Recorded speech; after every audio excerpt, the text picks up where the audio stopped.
This is funny.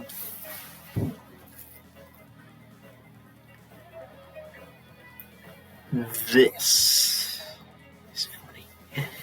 Infant screens. Look at those infant screens. Ooh.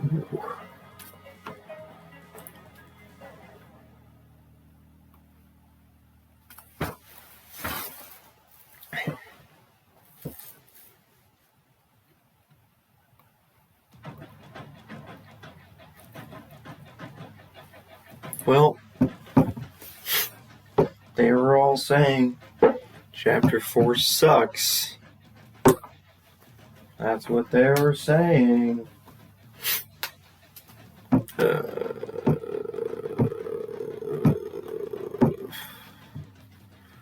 Oh no! Wait a minute.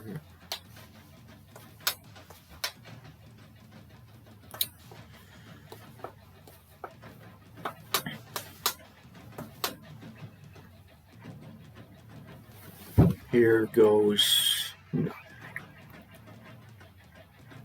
This is the user guide if I'm not sure how to do something, but it seems to have all the instructions necessary in this. I don't know what's going why the user guide is necessary. But anyways.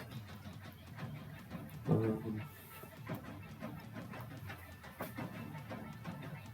don't know how long the first 2 chapters took, like 2 hours or something. Maybe even less. Like chapter 3 only took 30 minutes. And like getting it all set up and stuff was like a little bit of extra time, and then chapter 2 really didn't take that long. So it's probably like half an hour for each chapter and half an hour for just getting it set up. I mean, I'm not really including the time I took to drive to Walmart and buy an HDMI cord and come back and then try to set that up with the dual monitors. Anyways. Gosh. After opening the data file containing your data from chapter 2 and 3 of this project, record the following transactions in the general journal. Oh no, oh no, oh no, oh no, oh no. They're not going to make it easy. They're not going to make it easy like chapters 2 and 3. 2 and 3 were free. They were free! This is not free. It says record the following transactions in the general journal for the general fund. I might literally just have to straight up read chapter 4, and in fact, I might just straight up have to read all the remaining chapters. I didn't even have to read chapters 2 and 3.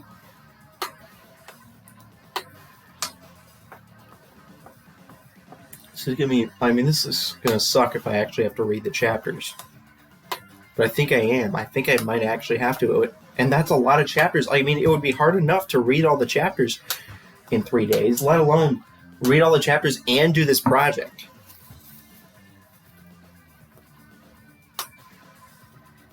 I haven't even started yet. Just come on.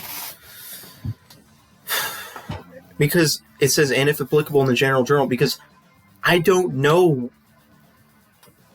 when you're supposed to put it in the general journal. You know what's funny?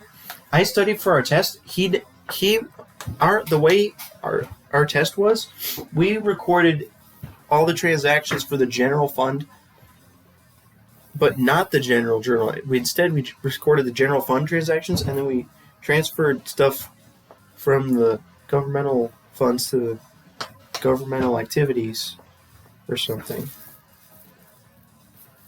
So, for all entries, the delete date selected should be the year 2023.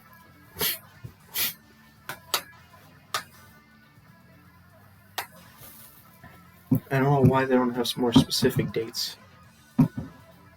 Shouldn't it have more specific dates, like the date, the day? I don't understand why we're just doing year. For each of the paragraphs that requires entries in both the general fund and governmental activities journals, you can either record them in both journals on a paragraph by paragraph basis, or alternatively record all the general fund journal entries first for all paragraphs, then complete the governmental activities journal entries for all paragraphs. Because, and guess what? The professor says that nobody does this. That's what he said. Nobody does this dual entry thing. That was funny. And regardless of the method you choose, we recommend that you refer to the illustrative journal entries in Chapter 4 of Rec Lowenson and Neely textbook. Guess what that means? It means I have to read the chapter. Although maybe I don't have to read the whole chapter, just the journal entries part of the chapter. Gosh dang everything, man. This sucks.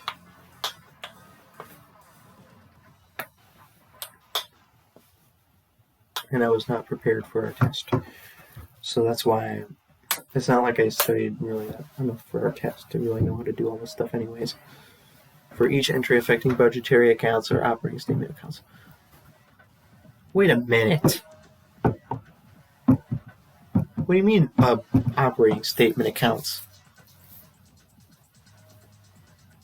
I mean, operating statement accounts are like revenues and expenses, but directed to the detail journal to allow you to record the appropriate amounts in detail, budgetary or actual amounts. Well, yeah, I mean, I did that for Chapter 3. So,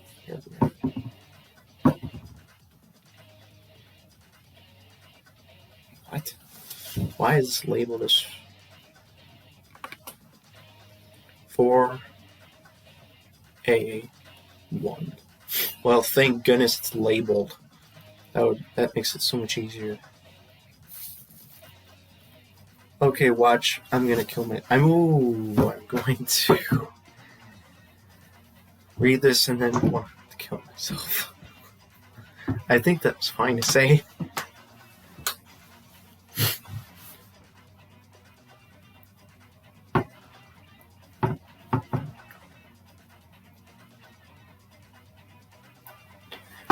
On January 2nd, 2023. Property taxes were levied. Okay, so I mean, I did this on the test, but the problem is I don't even know when I'm supposed to do government-wide journal entries.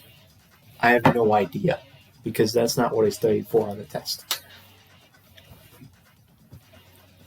Although I wonder if these are like exactly parallel to the journal entries from the textbook. It could be that simple as, just go to your textbook and look to see if they did this exact same type of thing. So they were levied for the year in the amount of this. It was estimated that 1% of the levy would be uncollectible. Yeah, I did that on the test. I did that on the test. It says to record them in both of them, both journals. Type 4A1 is the paragraph number in the description. 4A2 for the next transaction, etc. Careful referencing by paragraph number is very helpful should you need to determine where you may have omitted a required journal entry or made an error. For the general fund, you will be directed to the detailed journal, select accrued revenue. Accrued revenue in the drop-down description menu in the detail journal related to the general fund entry. Okay, so this is where it no longer is free. How many of these numbers are there? I mean, there's literally just A. A1 through... This is just A. Where's B? I mean, there's 1, 2, 3, 4, 5, 6, 7, 8, 9, 10, 11, 12. Like, on our test, we had 17 entries. Okay, so we had 14. And then we have B. Okay, so B is kind of simple. Okay, all the rest of them are simple. A is the complicated part. Reconciliation. Oh no. That doesn't sound good.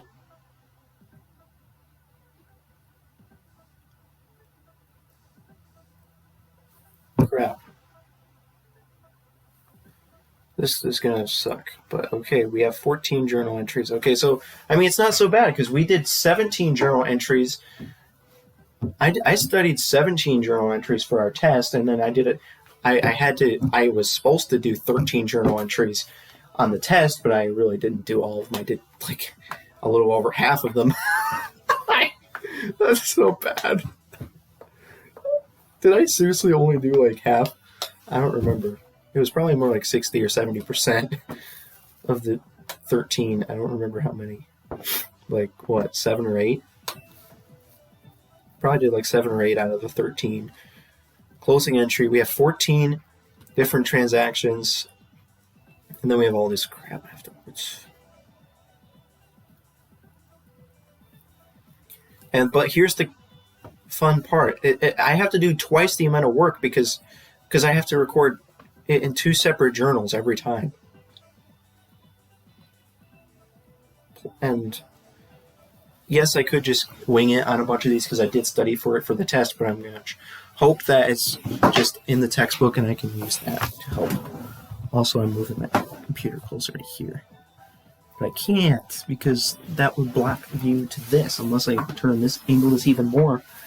How much can this get angled so that I don't have to... Okay. No, that didn't really help too much, did it? Gosh. How is this not helping?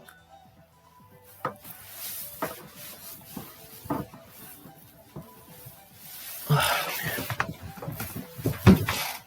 I hate this desk. What? This desk is not designed to have this giant TV monitor and this small computer laptop where I have to have my access to the keyboard.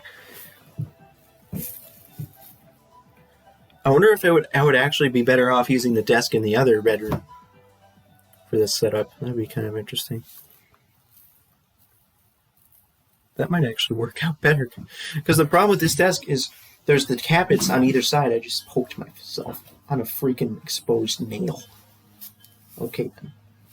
But there's like the cabinets on the inside, so I can't like move around to like what I would want to do actually is like sit directly in front of my laptop on the left side of the desk and then have the other monitor on the right side of the desk angled toward me, but I can't do that because I can only sit in the middle of the desk. So there's not enough space on the right side to have like the laptop centered right in front of me. I have to have the laptop kind of angled to the left of me, which is annoying. That was funny.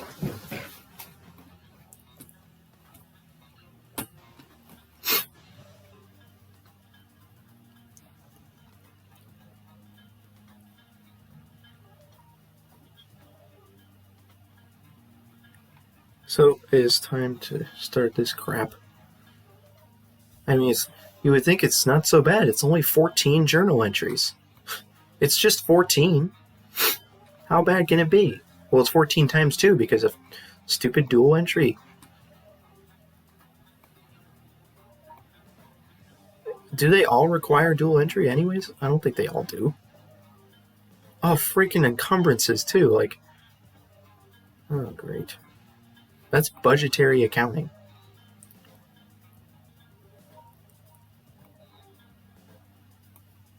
Wait, which? Okay, we have to go to chapter 4. Well, budgetary accounting though, it's I don't know. I'm not going to read the whole thing. I'm just going to skip to the journal entries.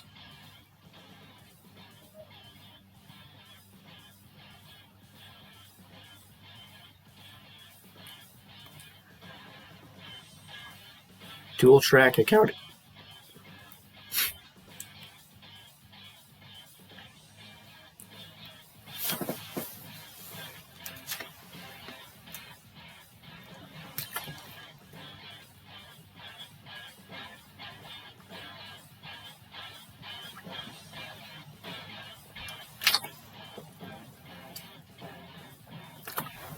Dude, they literally illustrate that method that we did in class in chapter 9.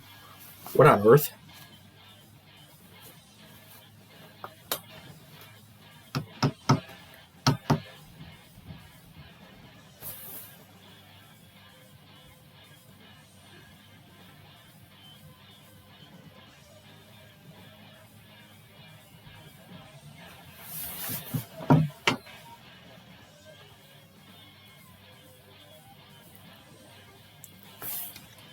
Probably the dual track approach is like it just takes, it's like better quality reporting, but it's way more work and more costly. So that's why nobody does it. That's what I'm assuming. That was fun. Illustrative journal entries, please. Wait a minute. Okay, we're gonna... Oh, dude. Recording the budget, we did that already. Encumbrances, number 1 is not number 1. It's not in the same order. What about property tax? The first one is a property tax. Come on, just go down to property tax. We have so many different things. Payroll tax? Holy crap. Okay, I had to scroll all the way down to the middle of the page to get to property taxes. Here we go. Please just be not that hard. What? They didn't even give me the numbers. Oh yeah, they did. They put it all the way at the top.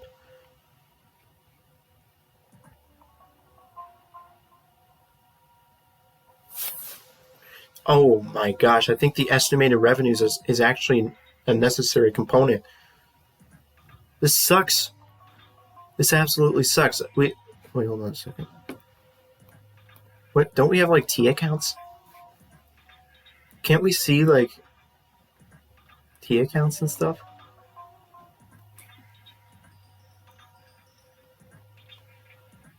Estimated revenues.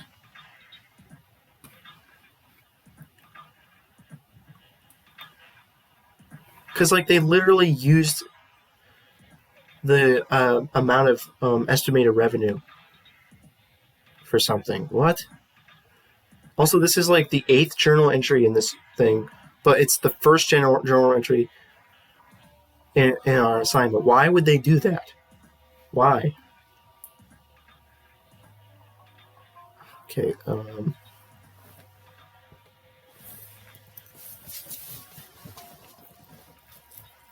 They showed the estimated revenue for this year 2023 if records of property tax collections in recent years adjusted for any expected changes in tax collection policy and changes in local economic conditions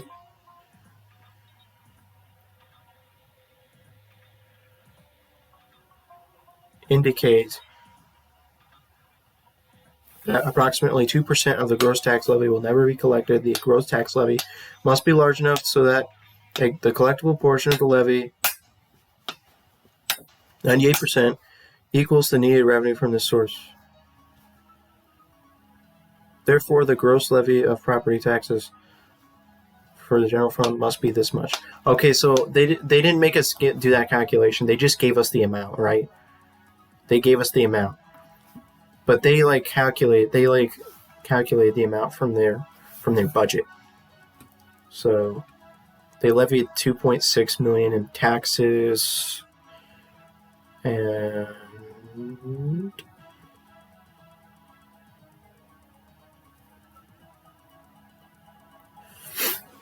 the gross property tax levies for each fund of the town of Brighton would be aggregated and divided by the assessed fair valuation. What? Okay, I don't care. Whatever.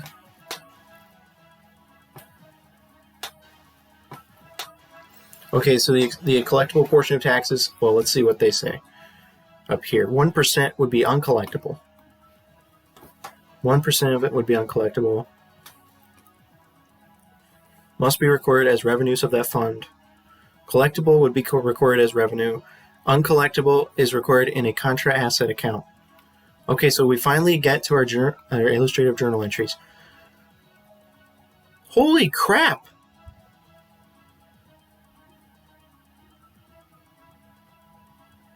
Okay, we have subsidiary journal entries too, which we didn't do on the test either. We did not do subsidiary journal entries on the test either.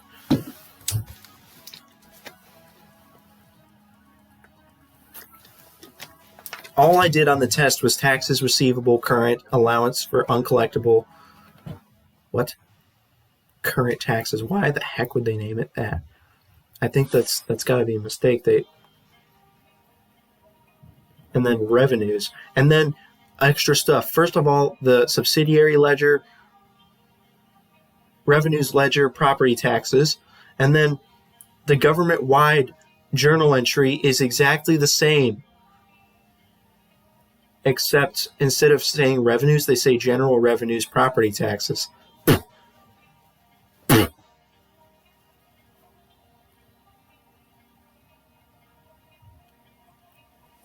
The general ledger control account, whenever the general ledger control account revenues is credited, an entry must also be made in the revenue subsidiary ledger.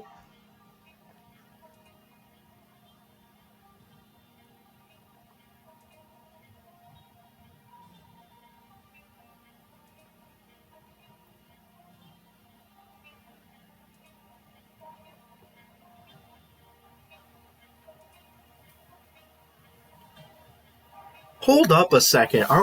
Don't we need subsidiary ledger entries for the tax? They're saying that they're not illustrating it, but does that mean I don't have to do it? I don't know. I think I still might have to do it. Hold on a second. Taxes receivable current is also a control account. So does that mean I have to make subsidiary journal entries for the taxes receivable?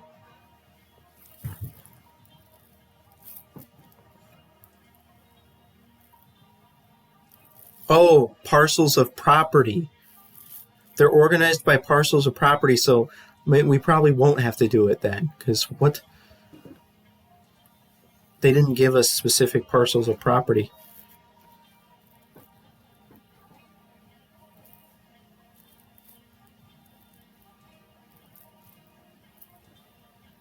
Okay, well, let's hope that's all I need to read.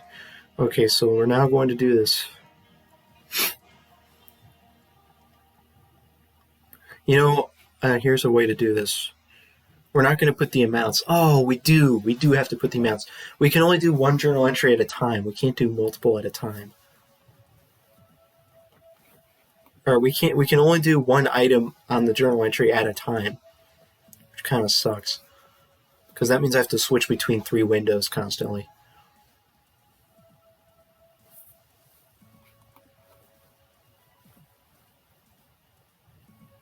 The only thing that's different between the book and this is the numbers. So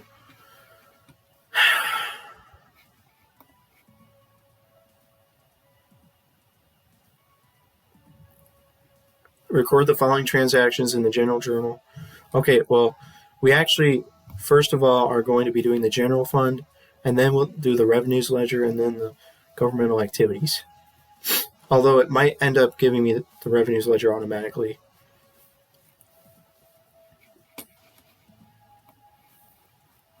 So now, actually, this is property tax. Oh, wait a minute.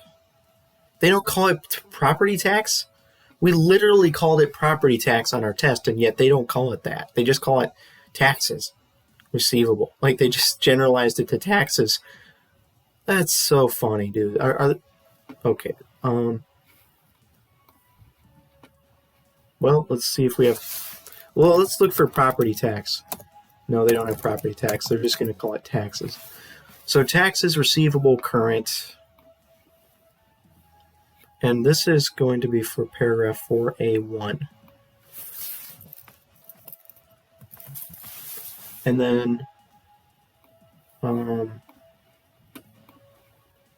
now it's going to be the amount levied here. So it's going to be this 1,878,700.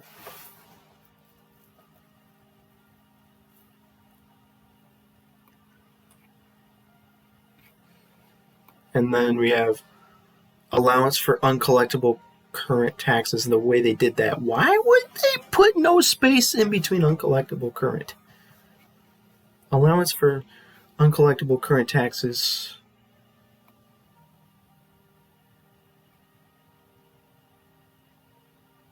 Dude, here's the thing, though. No, it's not delinquent. That was just from before.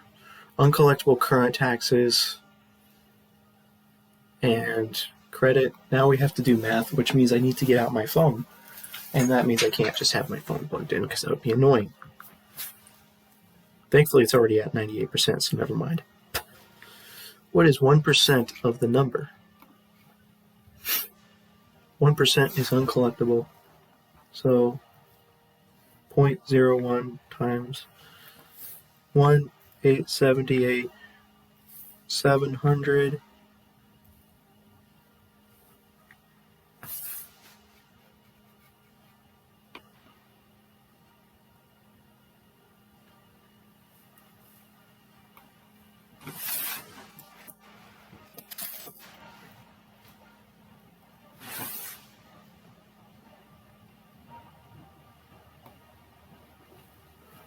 And then revenues, they freaking, like on the test, we called it property tax revenue. You know what we did on the test? We did property tax receivable, property tax revenue. On this, we just do revenues. And then subsidiary ledger, property taxes. Also, they did a subsidiary. Okay, stop. The one girl couldn't pronounce the word subsidiary.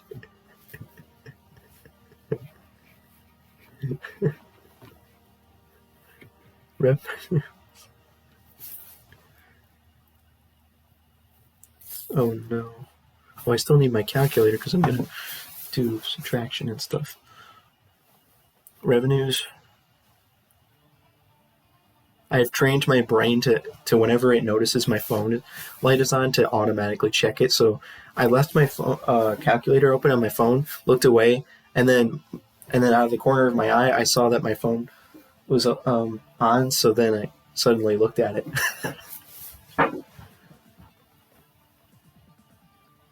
Man, I could have just typed revenues. And oh, come on. Property taxes. This freaking sucks. Now I can't see the numbers I'm working with. Gosh dang it. Fine. Back. I'll do the calculation first. 1,878, 700 minus 18,787.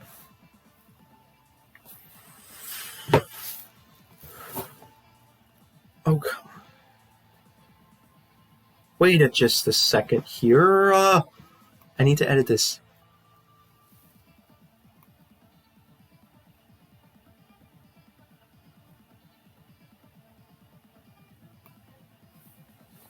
Right.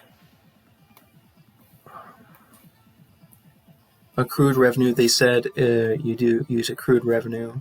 I mean, that's the one selected. So, where is it? Yeah, it says that right there. Property taxes.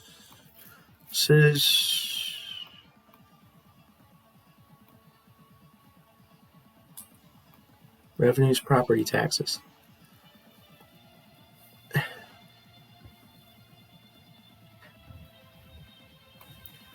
Credits. One. I was literally about to type it on my phone. No, I have typed it on this. 1,859, 913.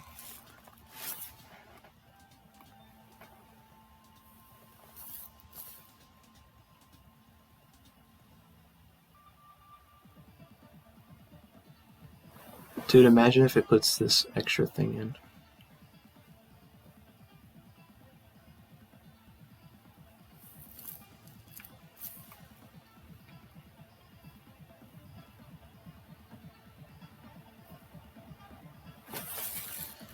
So we have, that is actually all we need to do for the general fund journal entry.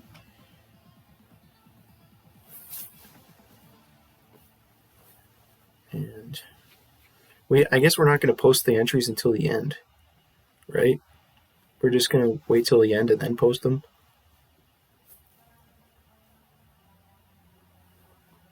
I'm going to go to the end of this and see what happens here.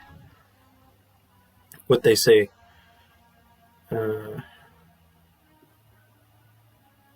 Closing entry. Where they don't actually say anywhere to post the journal entries. Oh, here it is. Post all journal entries to the ledgers. It says to do it after transaction 13.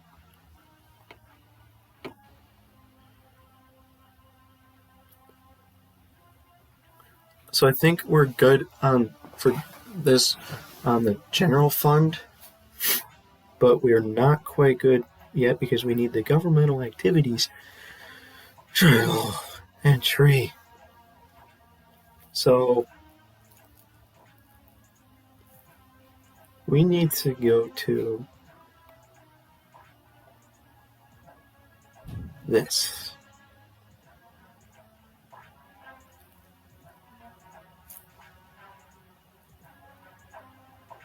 Okay, all my calculations are in my phone. I'm fine.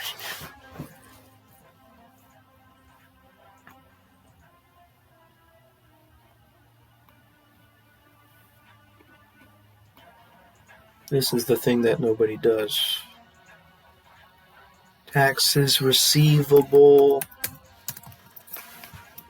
current. This is for 4A1.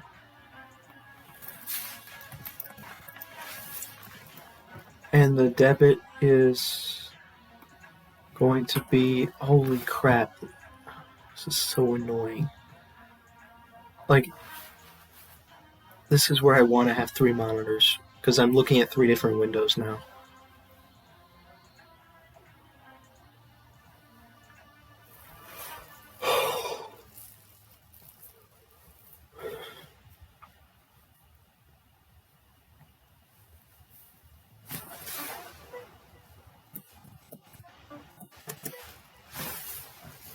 $700.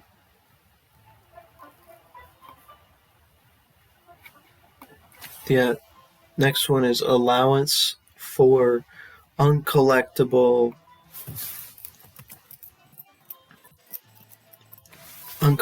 current taxes. That's got to be a typo. They don't have the space between uncollectible and current. Fake. That was funny. 18,787. And general revenues. General revenues, property tax.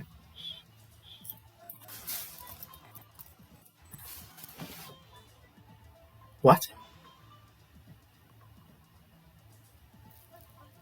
They call it, I'm assuming it's got to be real taxes, real property. Taxes, sales, miscellaneous investment research. It's got to be this.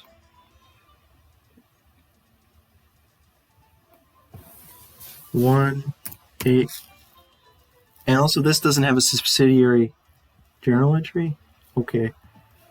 859 913.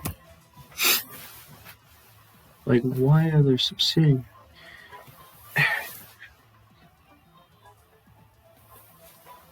The one girl was asking about that in class. I was getting scared because it's like, I didn't know we were going to do subsidiary journal entries.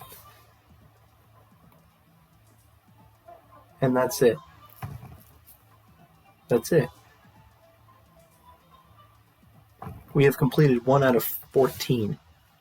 We have completed 1 out of 14. We had a direct comparison to the book on it. So it was not that hard.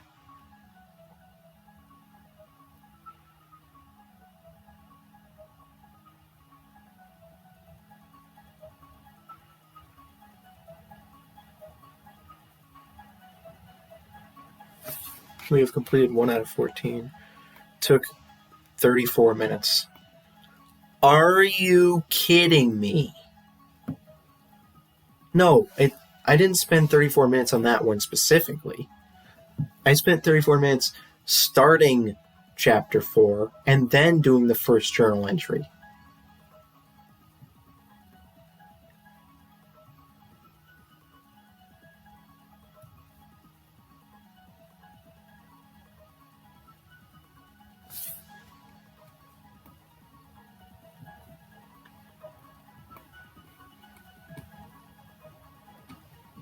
That didn't.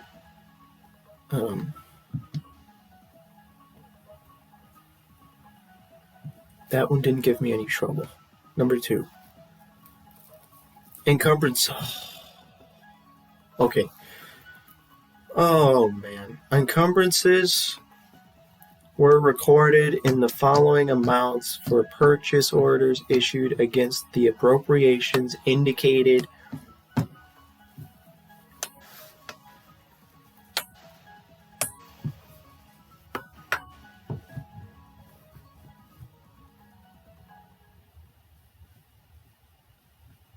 Are we going to do this all as one journal entry? Is number 2 going to be an all one entry? Record the encumbrances in the general fund, general journal,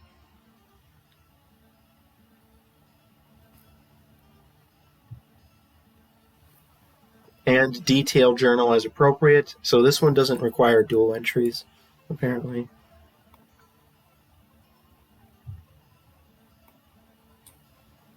It says that it doesn't require governmental entries here. We have encumbrances in the following amounts, all of this stuff. That's it. I mean, that's relatively straightforward. This is not going to be hard. I just have to see how they did in the book. That's funny. Record the encumbrances in the general journal, fund, general journal.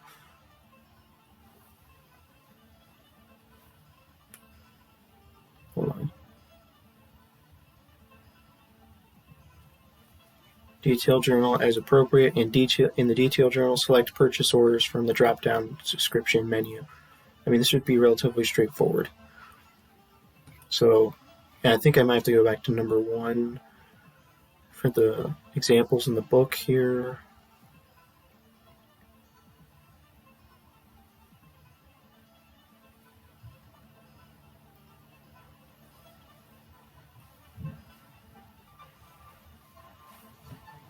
Oh, look, it's literally it's number 2. Correct. So this first one was recording the budget, which we already did. We already recorded the budget.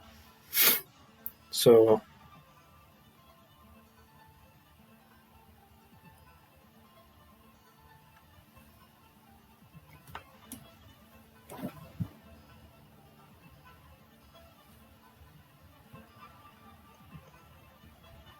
the second one is the one I'm doing right now.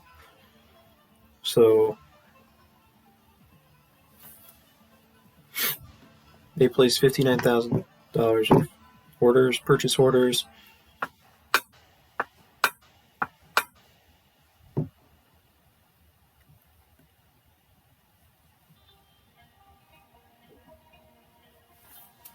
That was funny.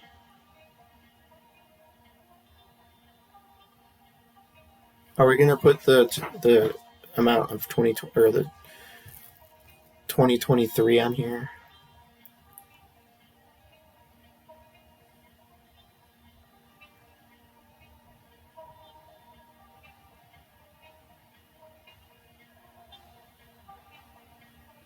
Budgetary entries have no effect at the government-wide level. That's the key, is that we don't have a governmental-wide journal entry.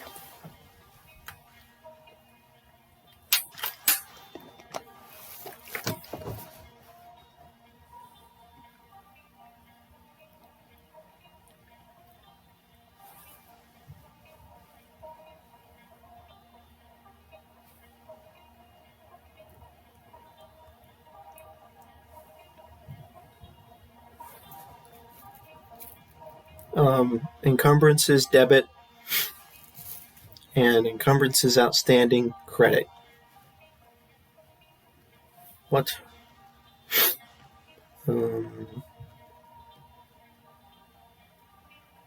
So, dude, I really hope we only have to do the subsidiary thing for the debits. Yes, that's all we have to do. The debit, it will take us to a subsidiary ledger, and then we'll have all the specific stuff here. And is it going to be 2023?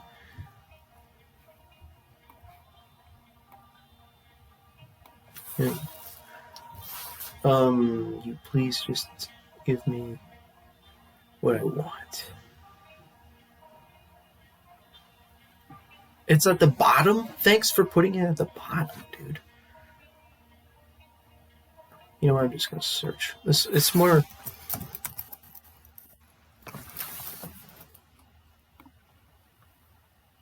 Description is for a 2. And then debit, well, we actually are going to do this. So we have all the specific ones of general government. Easy. They're all going to be purchase orders. All purchase orders. Could be something else. So they're all going to be debit. And it's going to be one. Also, I guess I don't need my calculator at this point. 193,220. Public safety 442,900. Public works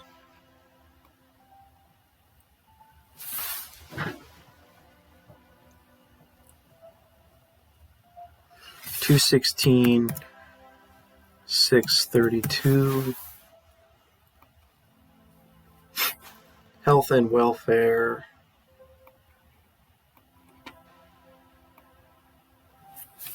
162,045. And culture and recreation is 143,580. Total is 1.158377.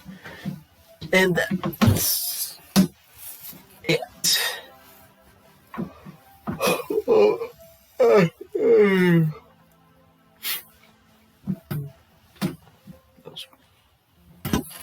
Encumbrances outstanding is going to be the amount 1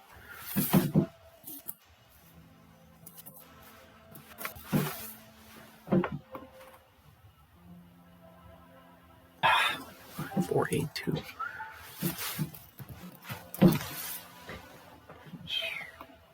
It will add it though if you do a weird thing where you just X out the thing. Why would they show the last one you posted in blue? Why would they do that?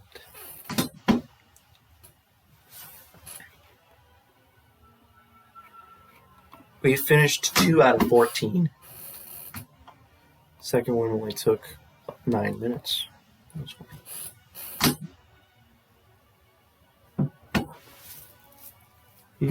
People had trouble with number 4. With chapter 4, people had trouble with chapter 4. I've not had any trouble with chapter 4 yet, except for the fact that it's very long and tedious. Although the entire thing is long and tedious, so...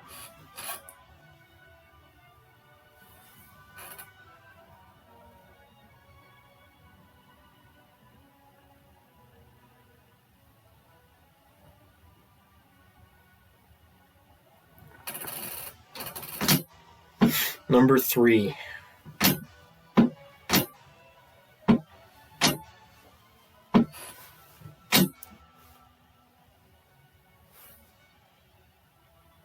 Hey, look, a transfer. Transfers are like the easiest journal entries you can get.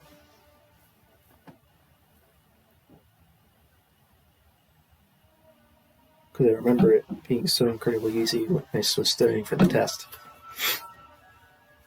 You do not record a transaction of a transfer between the general fund and the street improvement bond debt service fund at the government-wide level since it occurs between 2 governmental activities. It says, do not record this transaction in the street improvement bond debt service fund until instructed to do so in Chapter 6 of this case. I think, so maybe normally you would record it in both funds, but the way they're doing it here is like, nope, actually just wait till Chapter 6 to do it. Transfer, let me just look for transfer. Should be pretty easy to find. It would be under other financing sources or other financing uses, right? Or I'll just go down.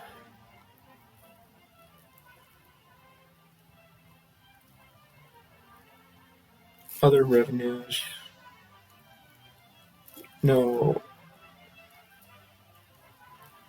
it's not going to be another revenue, is it? It's just going to be another financing use.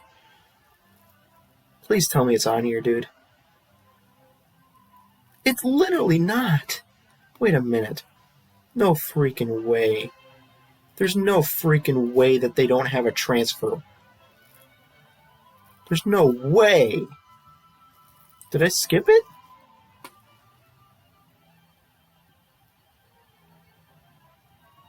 It's not an exchange transaction with a proprietary fund.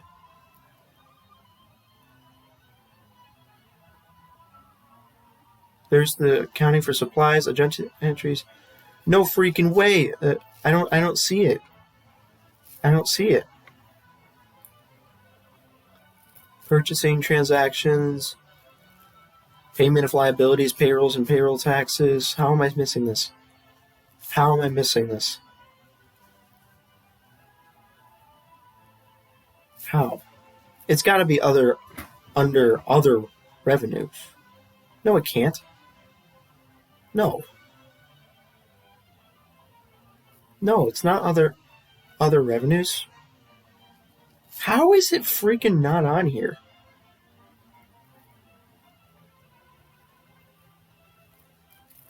What? How? How? Where?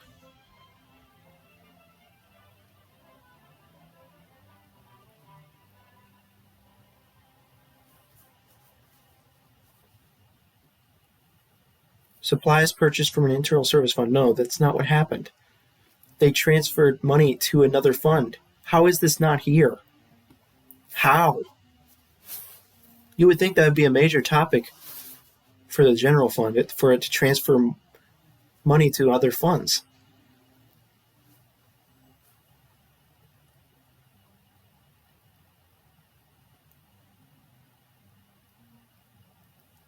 What?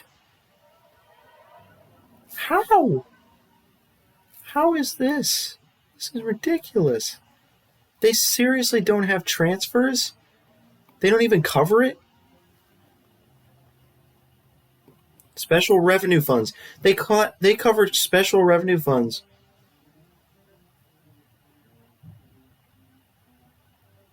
I probably got the test question wrong.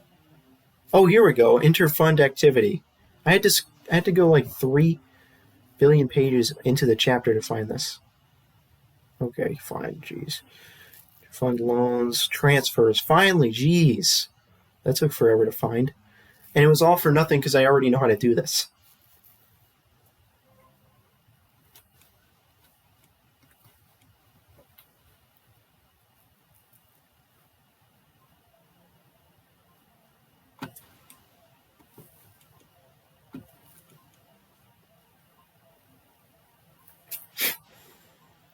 This would be another financing source or another financing use. Yes, this is exactly the transaction I'm doing right now. So it would also be recorded in the debt service fund, but we're not going to do that right now. In the general fund, the journal entry would be other financing uses, interfund transfers out. Hilarious, because on our test we just called it transfers out. Actually, no, maybe not. I think, well, still, cash. Yep, all that work just for something I already knew how to do. That was a good idea.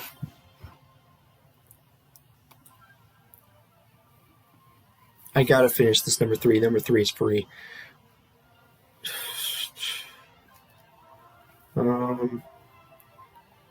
Other financing uses, interfund transfers out.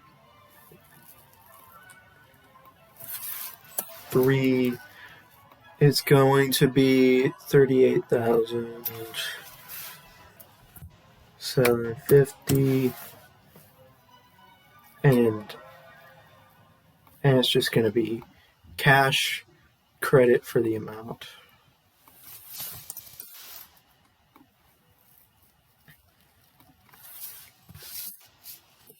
Yep, that was stupid. Oh, I spent so much time on that when I didn't need to.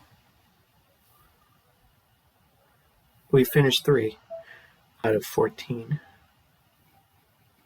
So.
Smells like popcorn in here. That's funny. We have completed 3 out of the 14 general fund journal entries. In the chapter 4, which is give people nightmares. I mean, headaches. I don't know what you would call it. I can kill myself.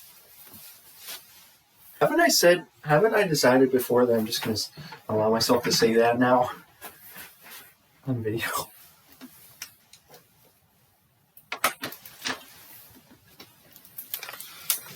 And question, am I actually going to do both cities and try to earn all the extra credit? I mean, because like the second city will actually go much more quickly than the first city because I will know what I'm doing. Because I've done it before. It's based. Isn't it kind of the same for? Is it going to be the same for both, except different numbers? Maybe a few different accounts here and there. I don't know.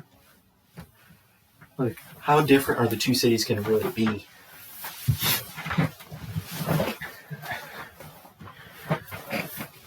Please be easy. Next transaction number 4. Lots of stuff, but is it just going to be tedious copying everything down, or okay?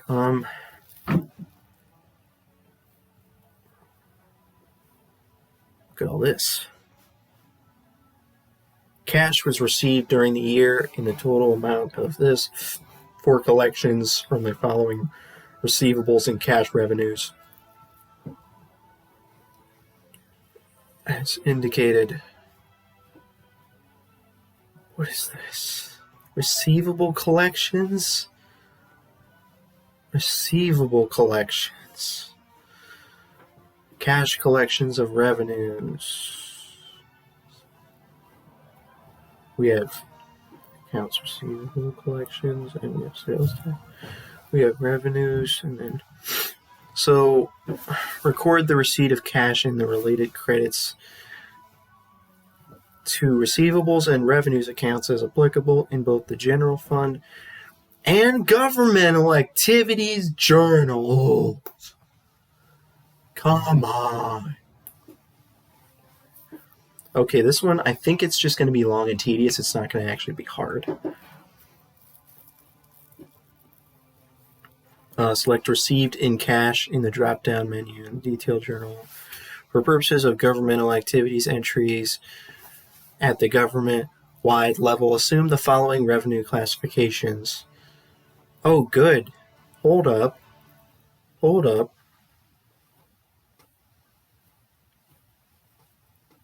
Okay. That's good. They're kind of giving us the information we need to do this. This is very good. They're kind of giving away all the things that we need. What the? Wait, why are they giving us amounts?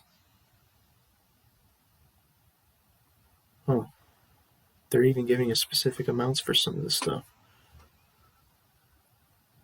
And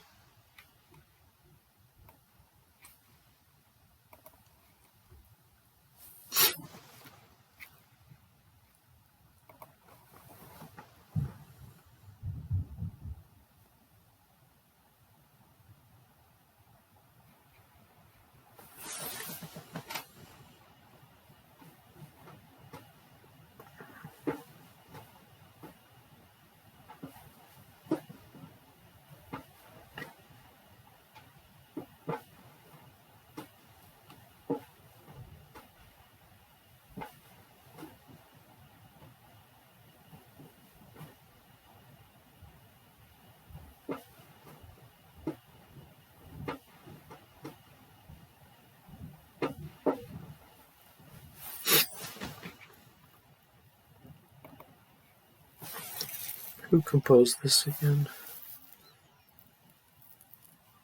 I don't even know.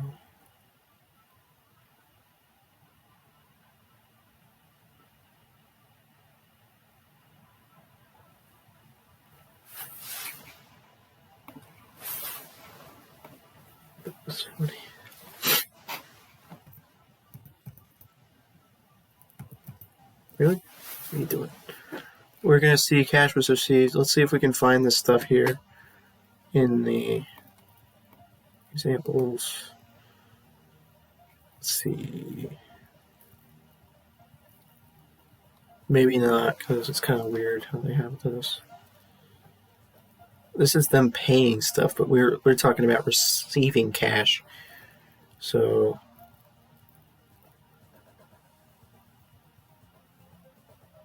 collection of current taxes we have here. Cash, taxes receivable, current. Reclassification of current property tax. Oh, I hope we don't have to do that. Oh, dude, that might be an adjusting entry at the end. Wait a minute.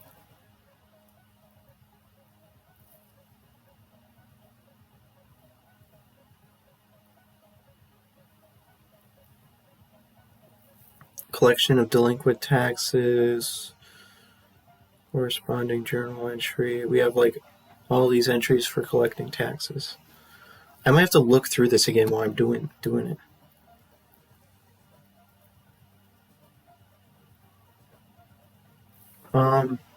So I think we're gonna do for this one. We're gonna do all the general fund journal entries for this specific question, and then we'll do all of the government-wide.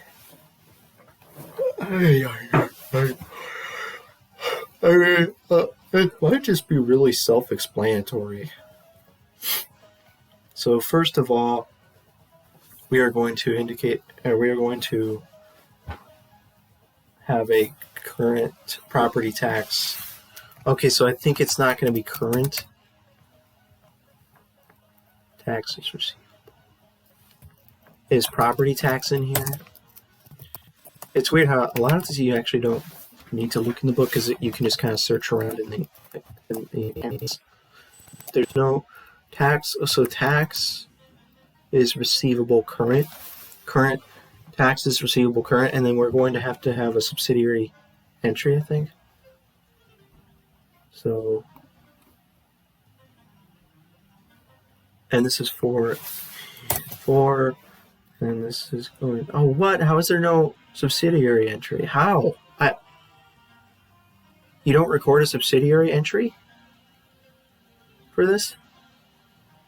Oh, I guess they only do it for the revenue. They don't do it for the receivable for this. So taxes. Oh crap! Actually, you don't debit the receivable, do you? I'm dumb. You actually are going to debit cash. Crap! I'm dumb. Because if you receive cash, you debit the cash and credit the receivable. Gosh dang it, I'm stupid. Gosh dang it. Ugh. Great. 1,596, 895. So I really hope I don't forget to do the government-wide thingy. That was funny. Taxes, receivable, current. 1,596, 895.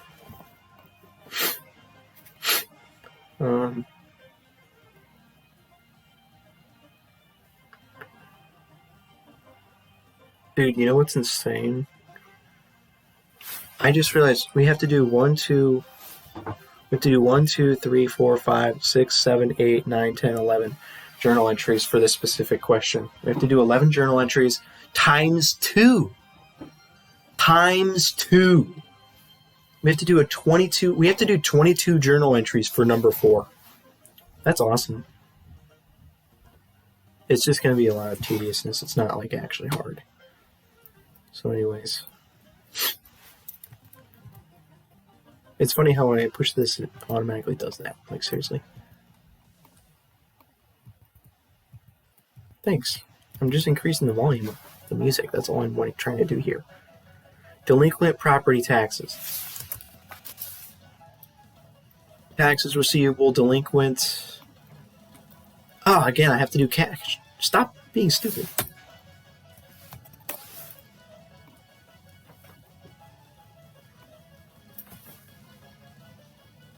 $387, 201. You know,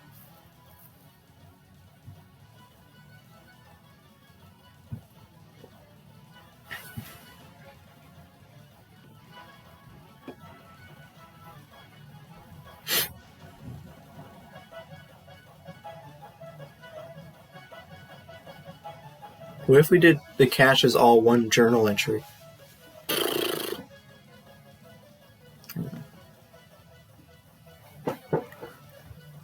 Is that bad practice to do the cash as all one journal entry? Because like I could just add up all the numbers and get like the total amount for cash.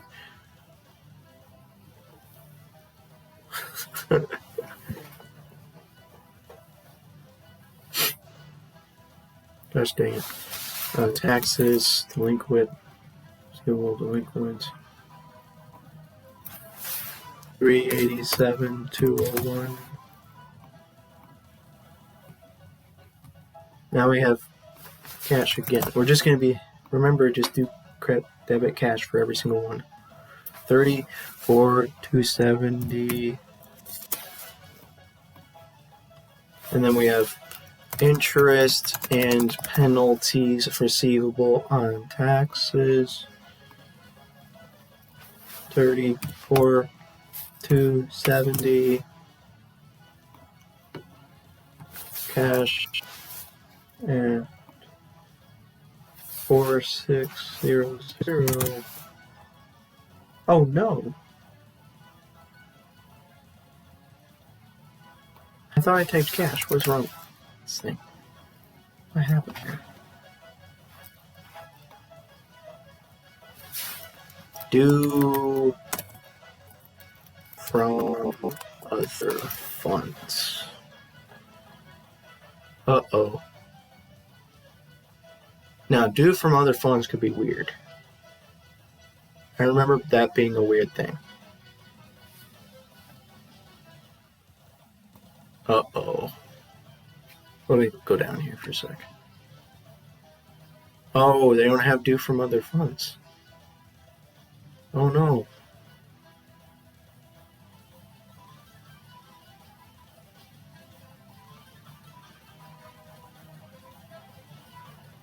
Okay, that could be a weird thing for the government-wide.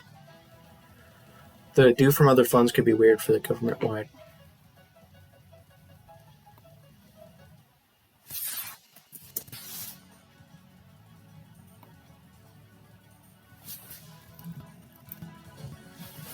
Why is only the beginning of the song good?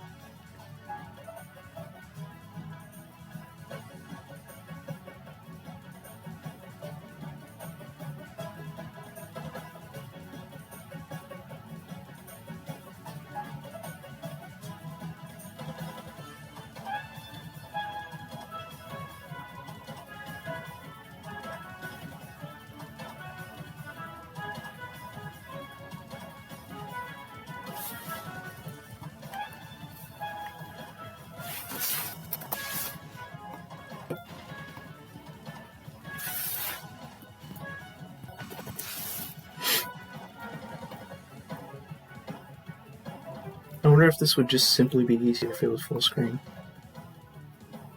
I don't know. Because I'm getting really annoyed at how it doesn't leave very much space at the bottom. Due from state government.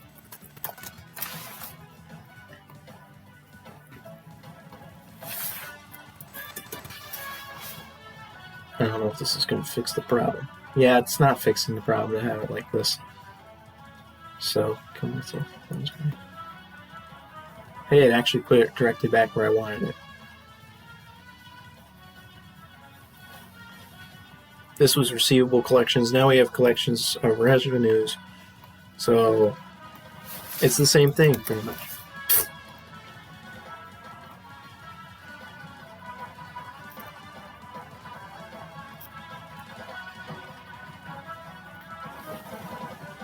Oh no! Hold up. So I think this is the one where we're going to have subsidiary ledgers. We're just going to call these revenues, and then we're going to go to the subsidiary ledger. So actually what we need for this is we need to put the total 3.7 million, 3,792,256. And then we actually just need revenue here because watch, sales, taxes, receivable. Okay, that's receivable. Remember, that's receivable. That's not revenue. License. Oh, they don't even have license. See? So you just need to put revenues here, right? And then we're going to go with the subsidiary ledger and put all the revenues as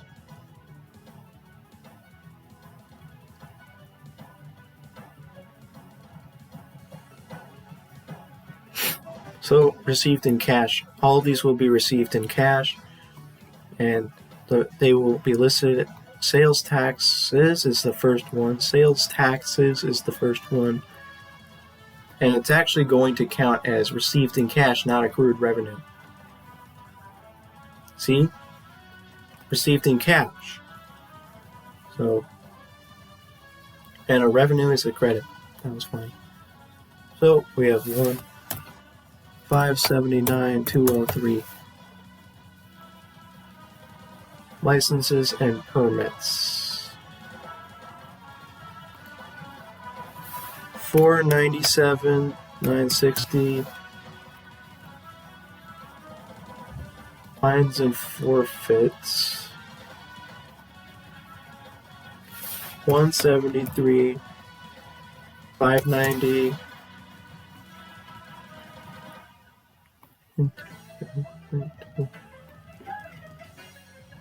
Intergovernmental.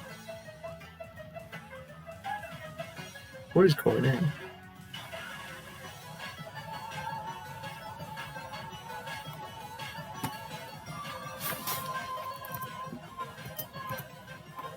revenue is 789,000. And then we have charges for services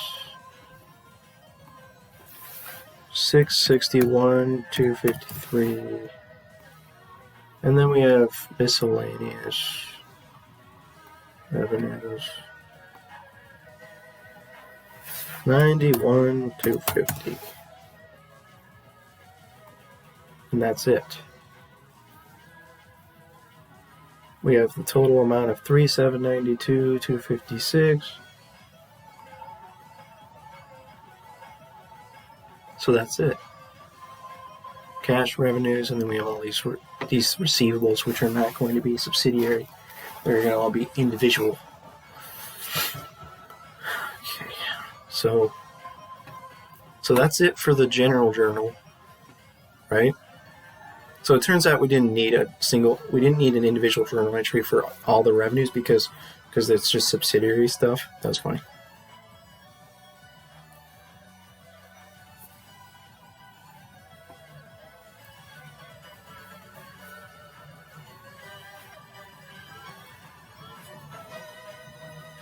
So they classified all the revenues here, but what about the receivables? How do you record the receivables in the... I mean, it should be pretty self-explanatory, right? Like, I don't even need to look it up.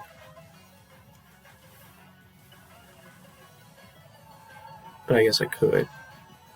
I mean, I could just try doing it without looking it up and see what happens. If we go to governmental activities and we just start over and start recording them, we have... Gosh. I'm afraid... Okay, flying G's. I'll look it up. Revenues... Well, they have other revenues here, dude.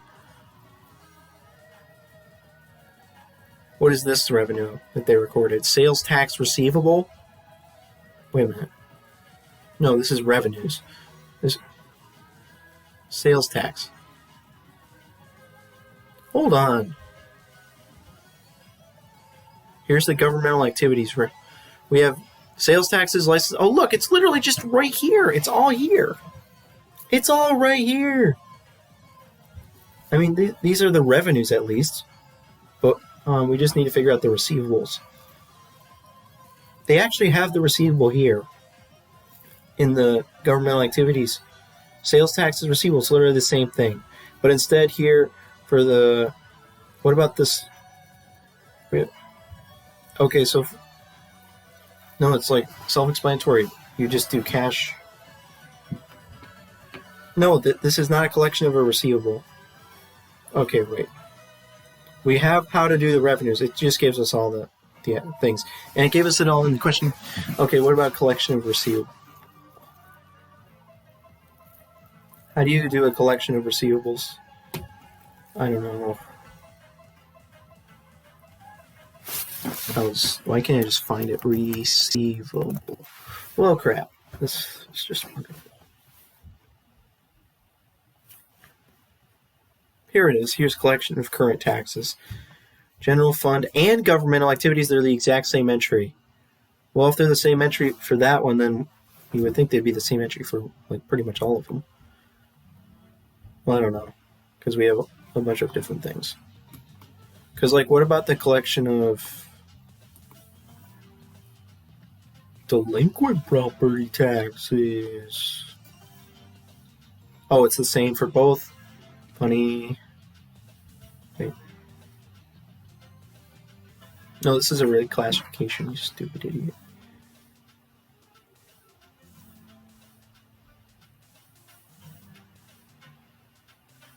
This is the collection of delinquent taxes.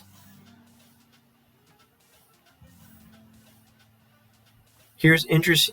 No, this is not the collection.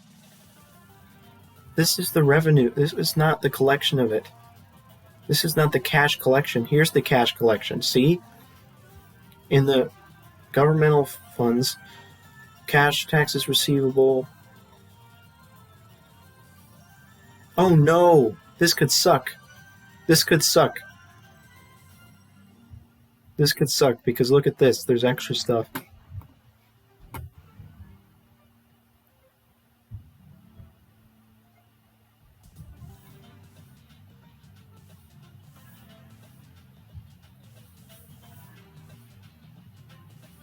Maybe I'm just overthinking this. It's just all the same.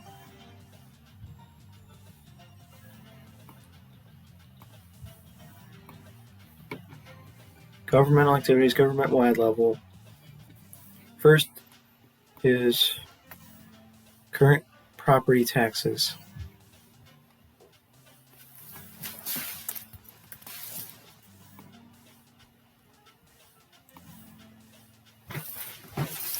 $1,596,895.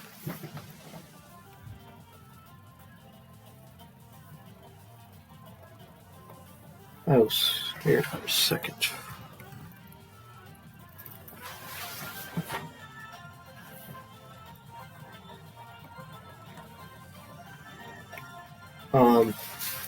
Do they have property taxes here? They literally do. Wait, that's revenues. It's just gonna be tax.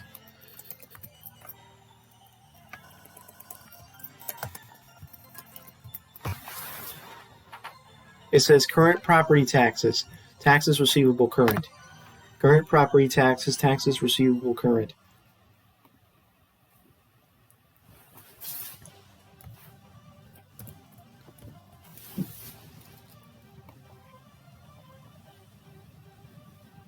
Delinquent property taxes. 387,201.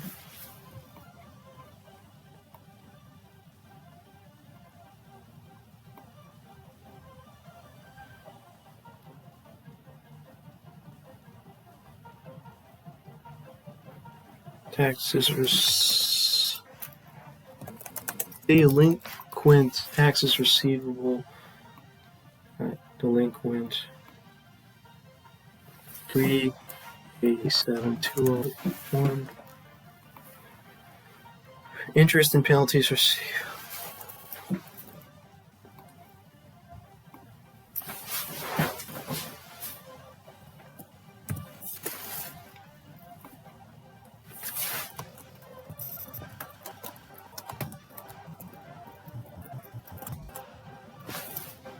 And penalties receivable on taxes.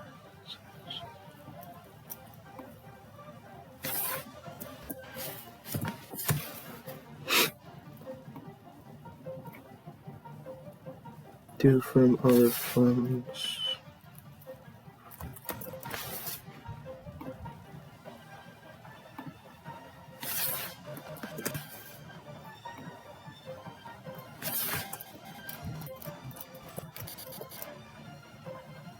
Oh no. Crap. What do we do here? We might not do this one. I think due from other funds might not actually be in this because what about internal receivables? Hey look. It says internal receivables. Hold on a second.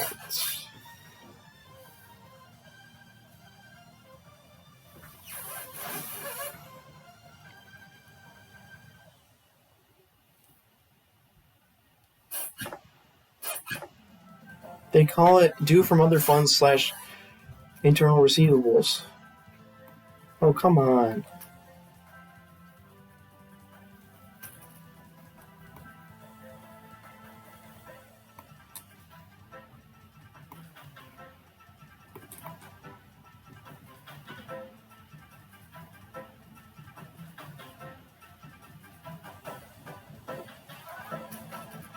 Hold on a sec.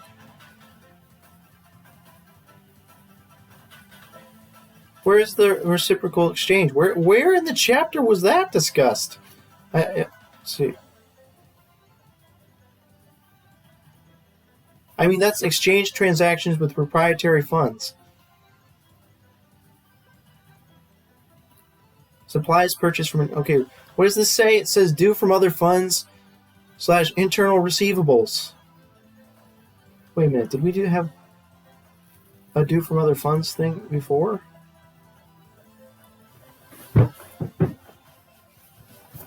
Oh, come on. Come on.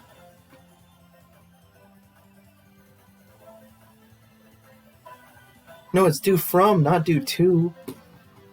We're talking about...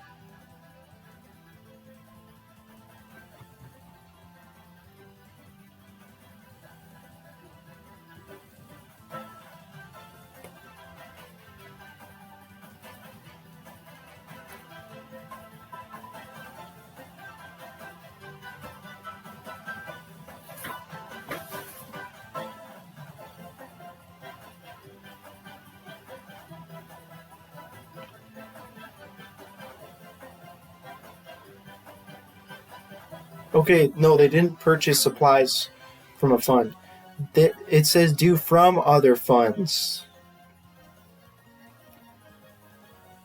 Services provided by an enterprise fund.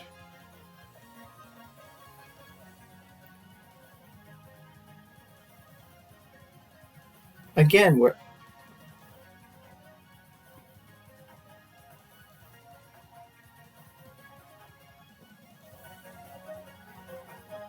No!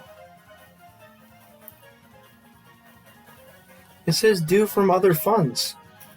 I mean, due from other funds, would that be like if the general fund loaned money to another fund?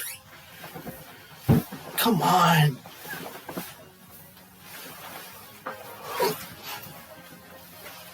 Come on! Collection on the due from other fund.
This freaking sucks.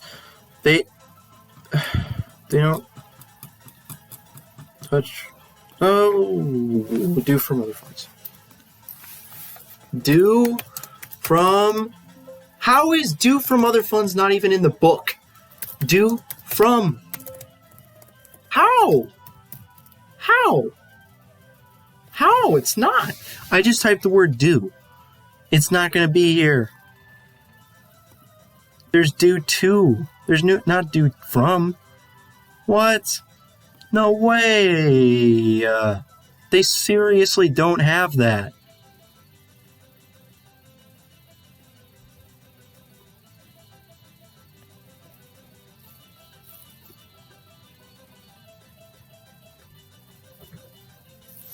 Wait, what did we have it listed as before?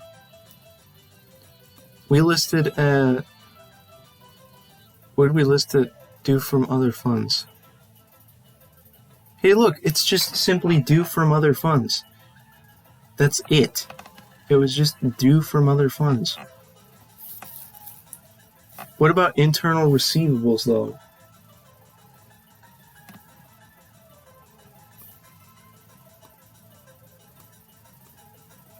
Do we have internal receivables as an option here?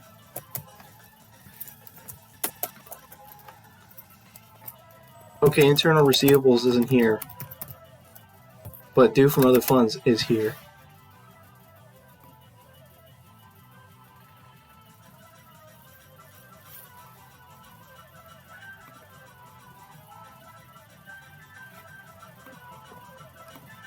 So are we going to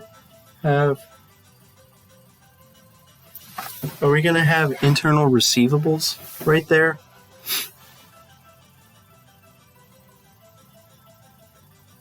Are we going to classify the 4,600 as internal receivables? Wait a minute. The word internal is not in our text? That cannot be right. Wait, I'm an idiot. Wait, was I searching only in one section this whole time? No, I wasn't. Internal. Was I accidentally using the search function wrong? I think I was. Due from other funds. Come on, please. It's really under this section. How did I miss this? This was under services provided by an enterprise fund.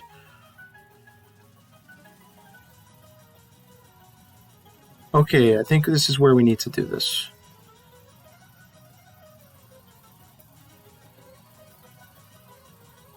Due from other funds. Hey, look, due from general fund.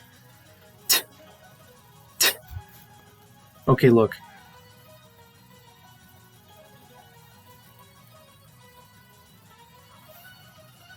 Wait a minute. Okay, but that's not the collection of it. They don't account for the collection of this receivable. They just account for the fact that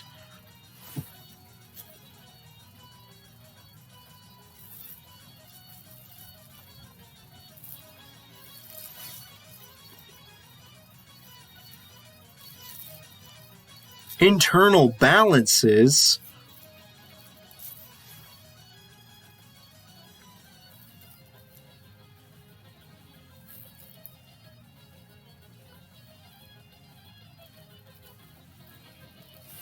How about the collection of the receivable?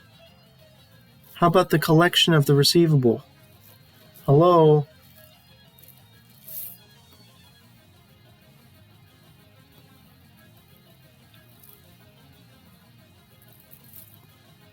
Why don't you have the collection of the receivable?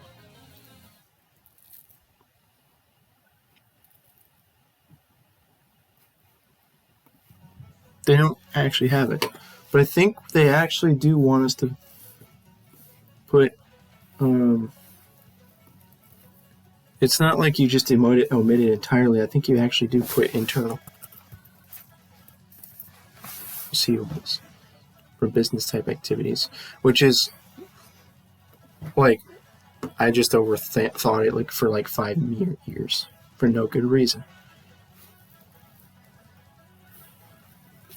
So, come out here.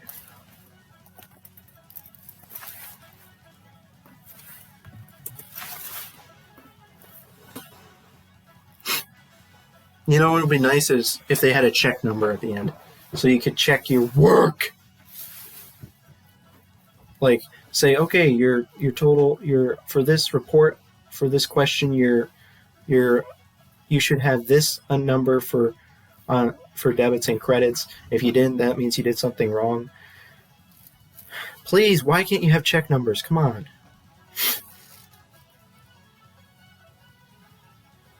Due from state government.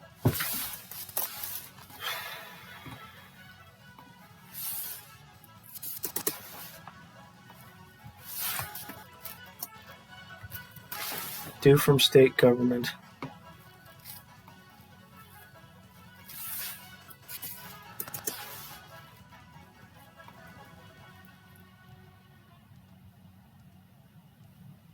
Now we have revenues.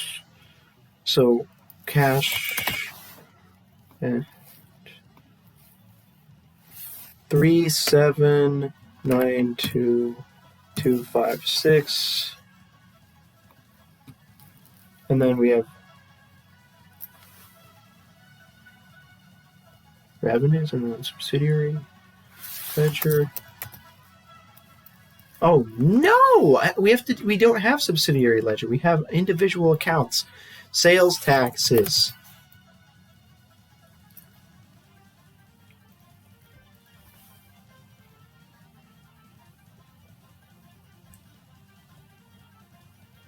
General revenue, sales taxes. Taxes, sales. Wait a minute, that means we don't do the cash all at once, do we? I mean, we could do it all at once. Yet again. Let's see how they did it, because they actually did demonstrate this once.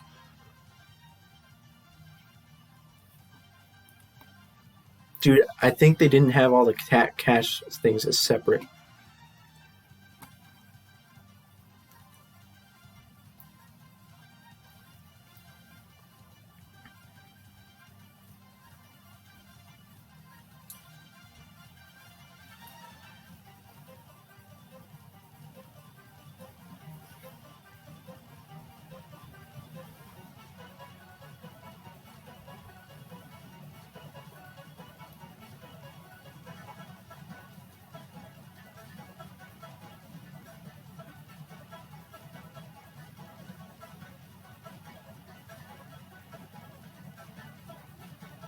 Hey, look, in the governmental one, they combined the cash all into one entry.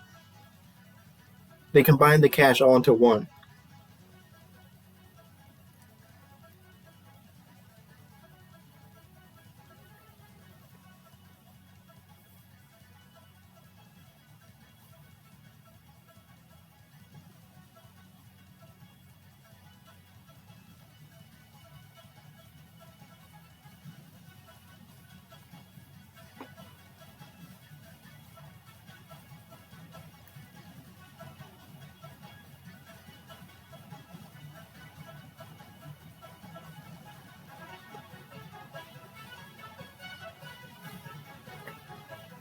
They combined the cash all into one entry, like just like I did just here, so therefore I can do that.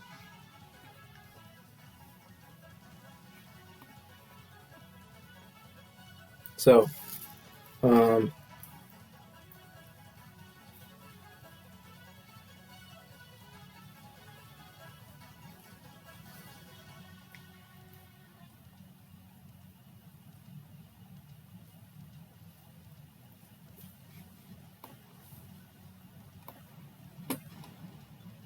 so we're just going to have sales taxes as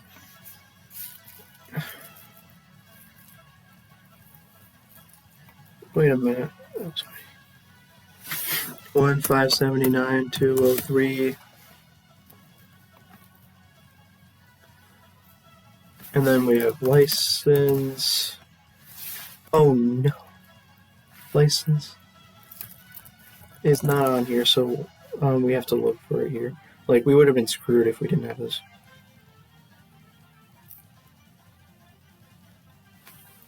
Licenses and permits, fines, and forfeits are combined into one account.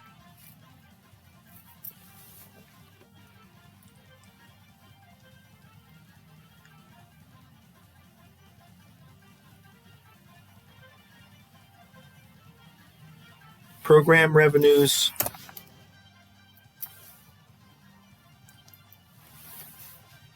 So the charges for the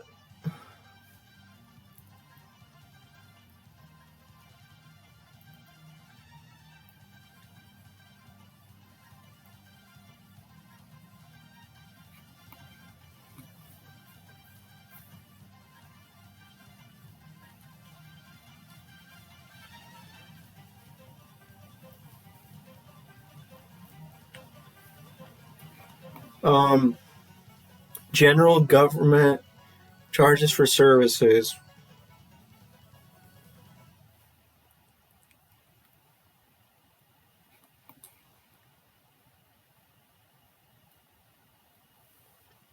And they split it into two different entries that have the same title but different numbers. Charges for services. Oh, come on.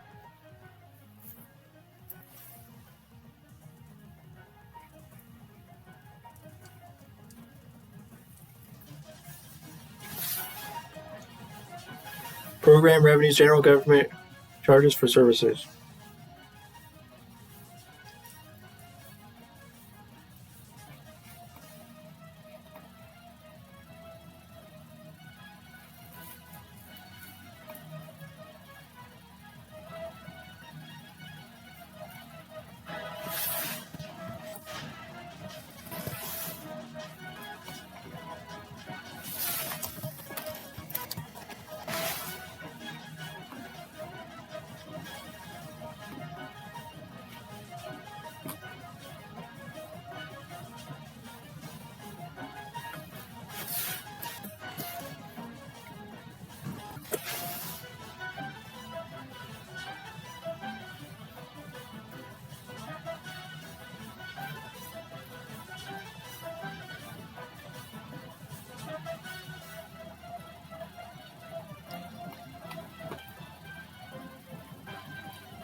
And then intergovernmental is going to be,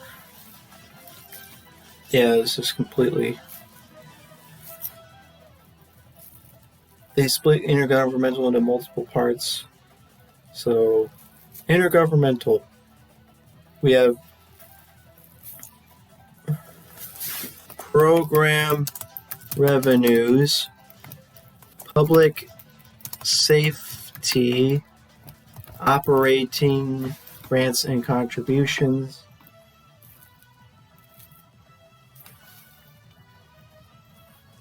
$360. So, like, let's see. Intergovernmental charge for service in this one is. Then we have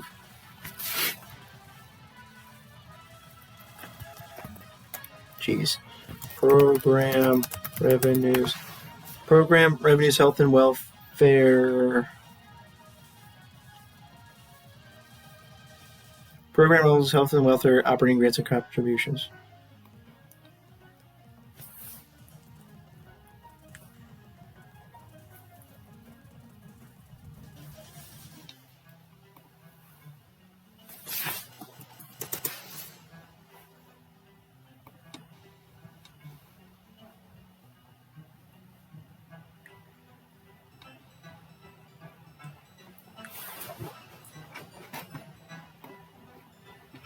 I am being gross, so I'm now going. That was funny. That was funny. That was okay. I'm just doing a thingy, so stop.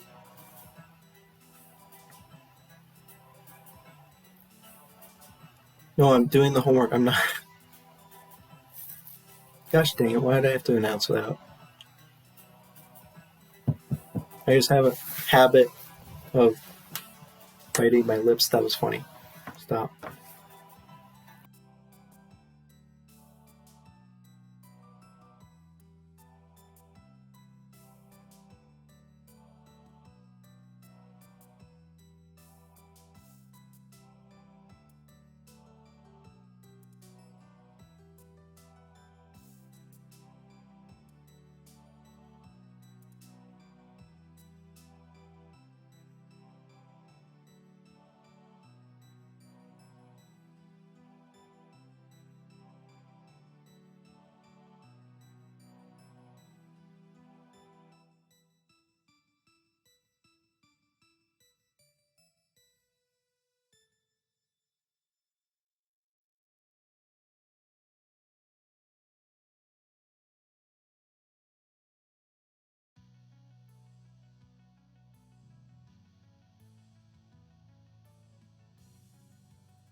That was funny.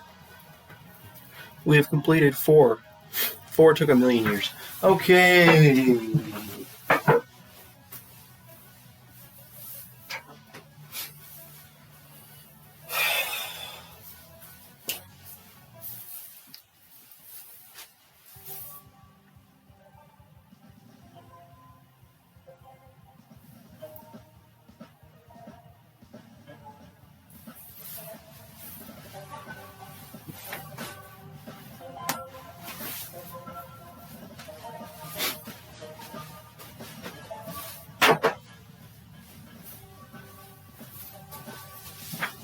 I did not intentionally open that cap.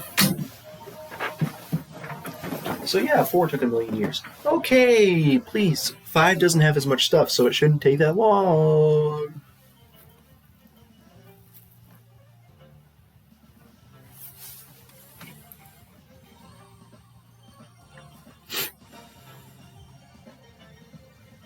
Is this what it's going to look like in stilts? In real life?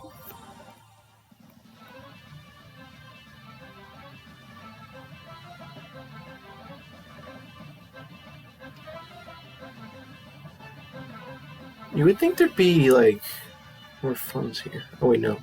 Because we're in chapter 4. So, like, would each of these be another chapter? So, if we've already done this, it would be chapter, like, 5, 6, 7, and 8. So, okay.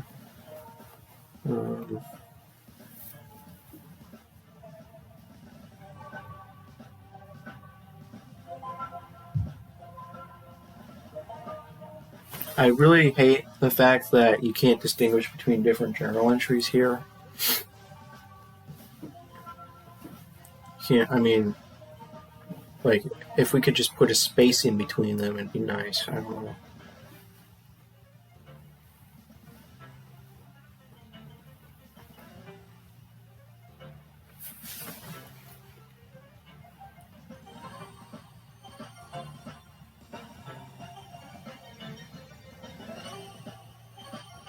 This beginning thing was fun. Like, all this was like one entry.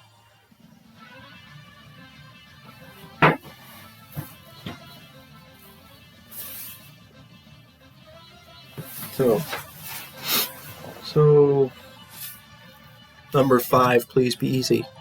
Of the 387,201 in delinquent property taxes collected in transaction 4A3,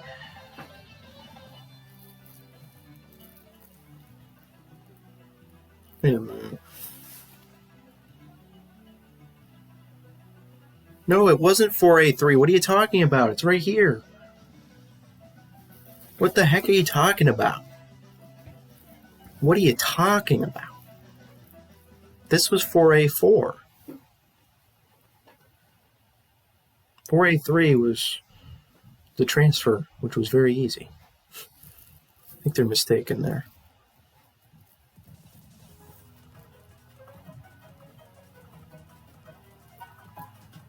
Okay, they gotta be confused here. They're totally talking about 4A4. Anyways, of the amount of that amount, 88,115 had been recorded in the deferred inflows of resources account. Additionally, 7,766 of the interest and penalties collected here. No, they're talking about this number. This 7,766 of this had also been recorded as deferred inflows of resources.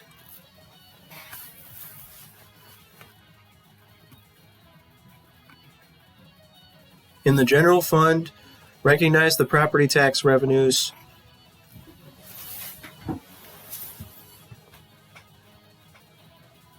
they collected on a receivable. Like, there's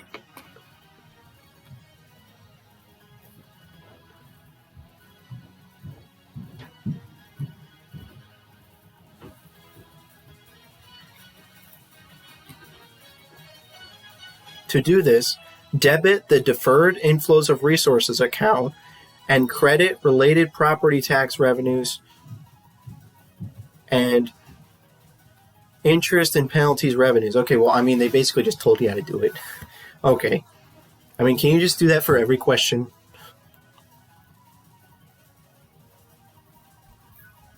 Select previous deferral in the description menu in detail journal under accrual accounting.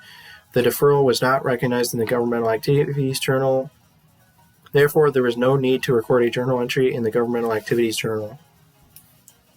Okay, so number 5 is very easy because they told you how to do it. That's what it comes down to, folks. It's easy if they tell you how to do it, and it's hard if they don't tell you how to do it. That's how it is. That's how it is, folks. I bet I'm going to click this button accidentally sometime. Well, at least it's not like... It will give you a warning if you do click on it, so...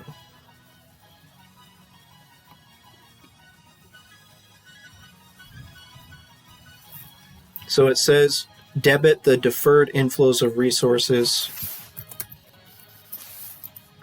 Count. This is for A5. And we'll debit the full... Okay, so we're going to have to do math here. We have 88115 plus 7766. 95 881.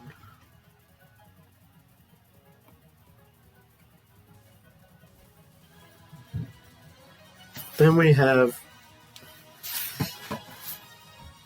credit the related property tax. No, they don't have property tax. Tax revenue. Gosh dang it. Wait. And also, you know what's fun? That was a receivable. That wasn't a revenue. Yeah.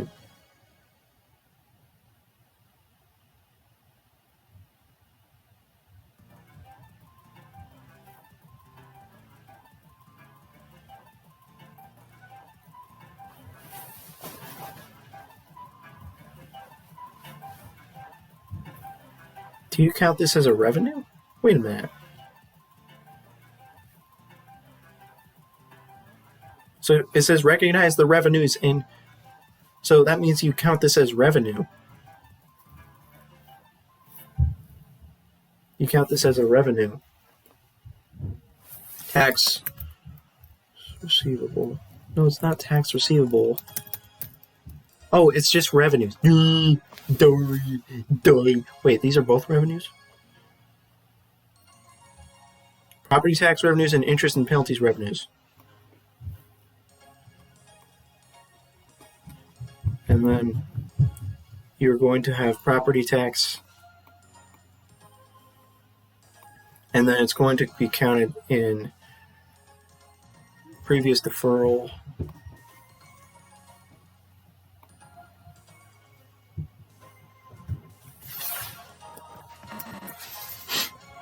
Well, kind of making it easy for you. This would be really hard if they weren't walking you through the whole thing. Interest and penalties.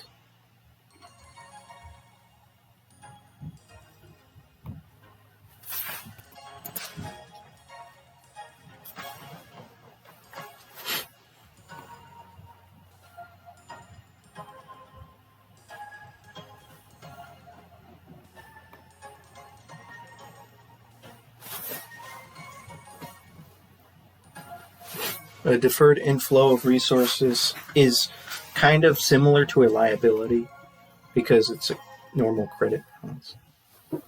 It's like, in terms of credits, debits and credits, you just treat it like a liability. So you're actually getting rid of the $95,000 and increasing the revenues. So that was funny.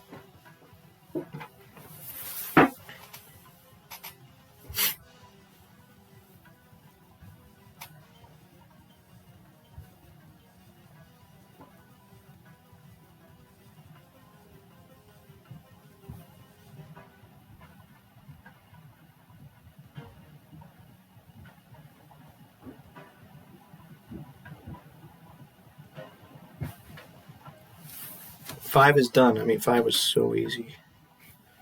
6. Well, that was funny.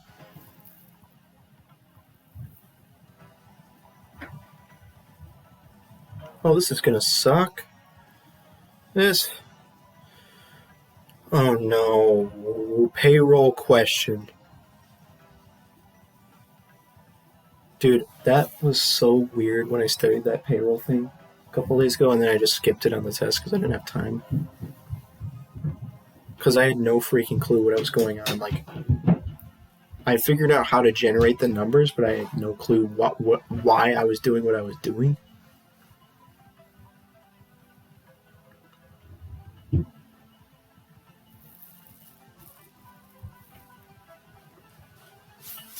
Oh.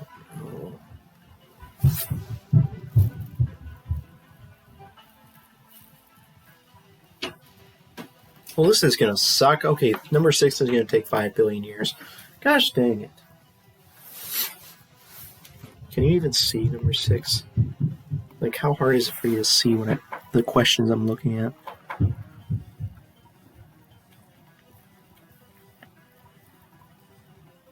You know, I could do, like... That's fine.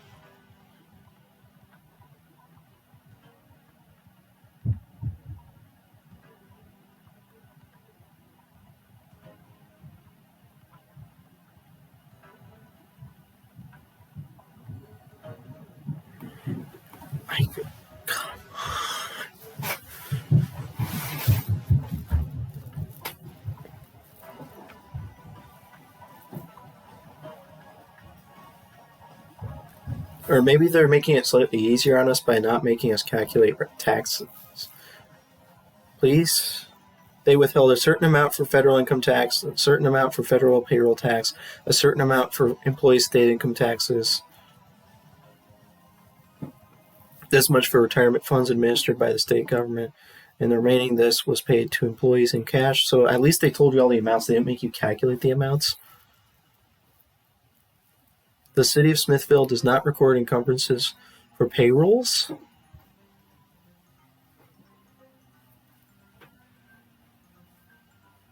I'm confused. The payrolls were chargeable against the following functions: appropriations,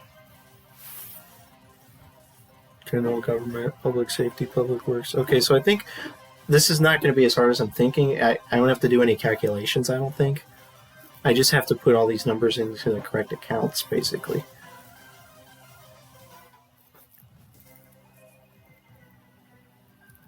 So let me just look at how they did the payroll thing here.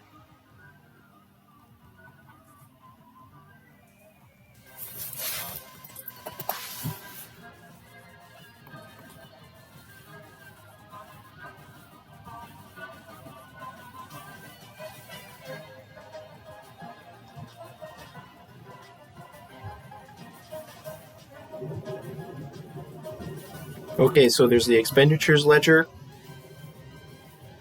Okay, so it's slightly different because... So they gave you the general fund and the governmental activities. Is there anything else we need to think about? Payment of vouchers. Oh, that was simple. This is not that hard because of the way they set this up. They didn't make you calculate stuff. Unlike our professor who actually probably would have made us calculate stuff on the test, but I don't even know because I didn't even look at the question because I didn't have time to even look at it. I mean, I went all the way down to the wire. I literally went down to 10:45, our whole class period, and I didn't even get to look at like 4 of the questions. I didn't have time.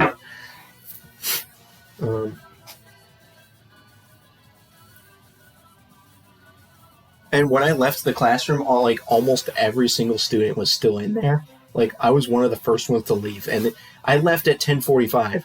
So I wonder if he let all the students stay longer to finish the test. I don't know.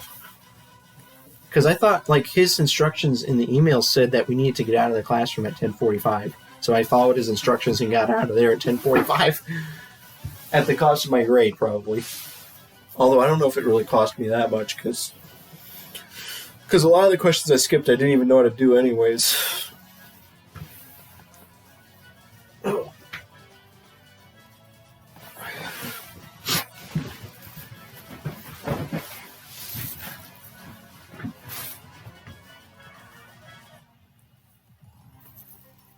So anyways, expenditures, and then they have vouchers payable, although we don't have vouchers payable on this. Because we have federal income tax. It's like due to, so we're going to have due to federal government.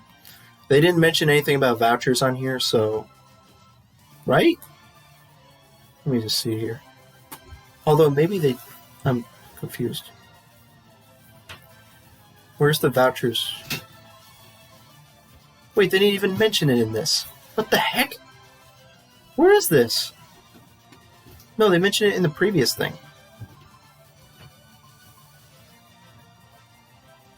Okay, there's no way. We don't need to do vouchers payable. We just have due to federal government and due to state government, right? That's all we have. All we have here is federal income taxes is due to the federal government. Federal payroll taxes are due to the government, but so do you just combine those two into one?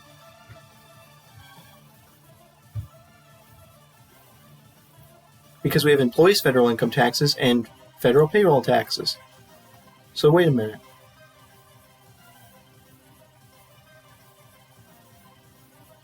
They combine those because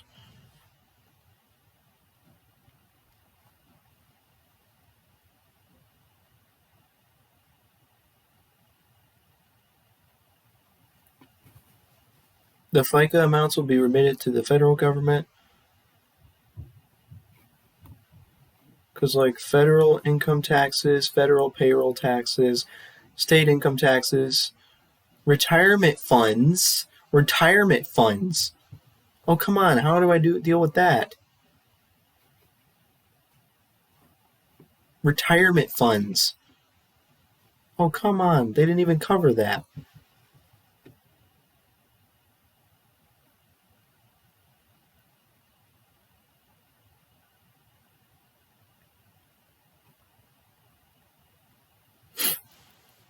Is that...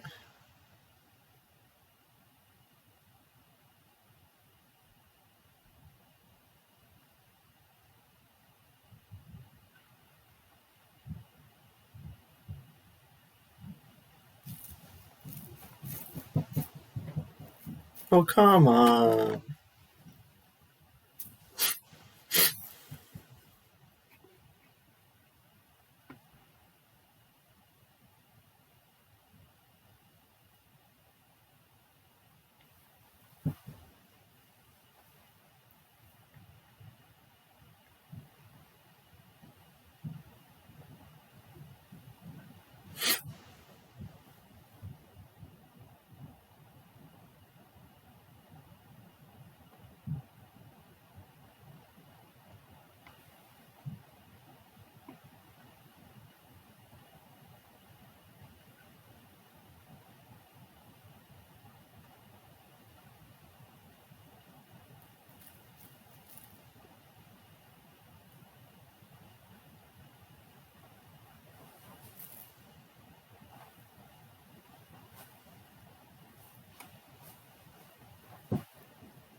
So does that mean this 267 is also going to be due to the state government as well?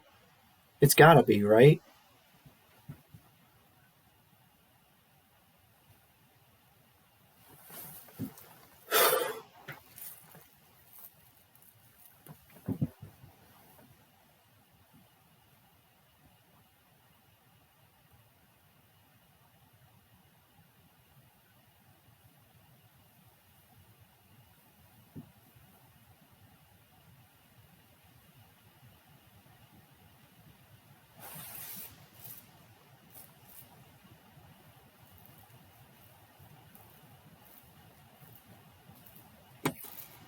Like retirement funds. Do they even mention that here? Retirement. They literally don't mention the word retirement. Like, do they use the term retirement? Well, obviously, but fund. Do they use the term retirement fund?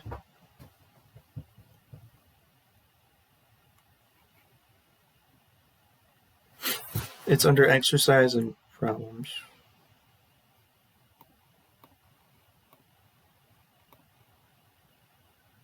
What? It says there's 4 results, but there's only 3. Oh, wait.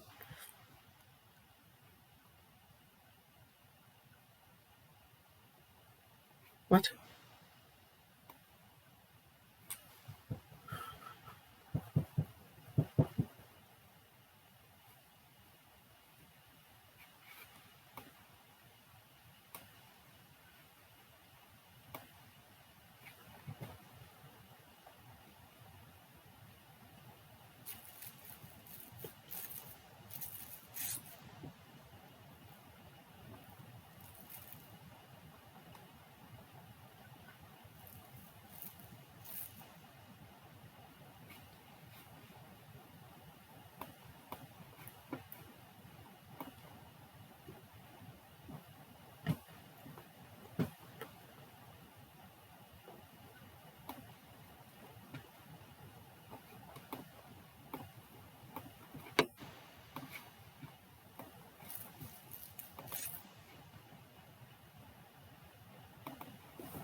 It's funny, I could literally just get like a 50% if I did both of them and got a 50%.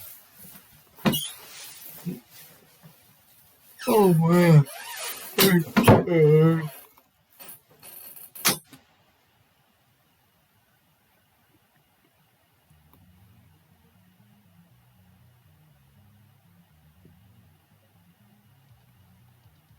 What the heck was voucher? What is vouchers payable?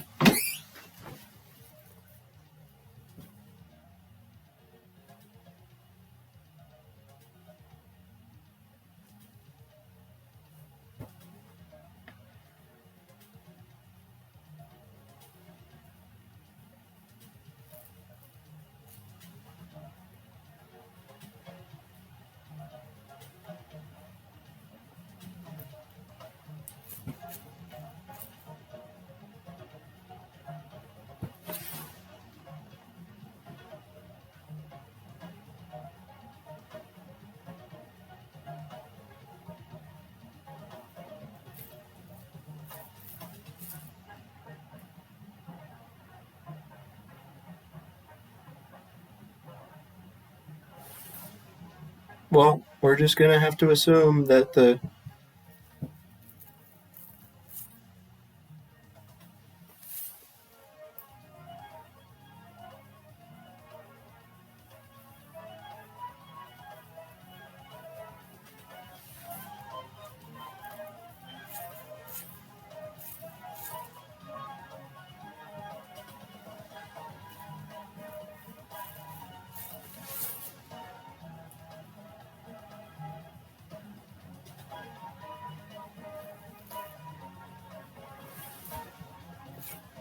holy crap, we're on number 1 again.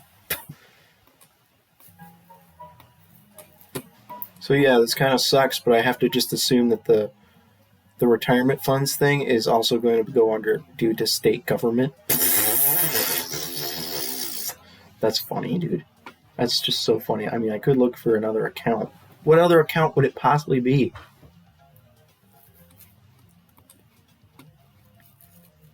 Because what we have here is expenditures, all these expenditures.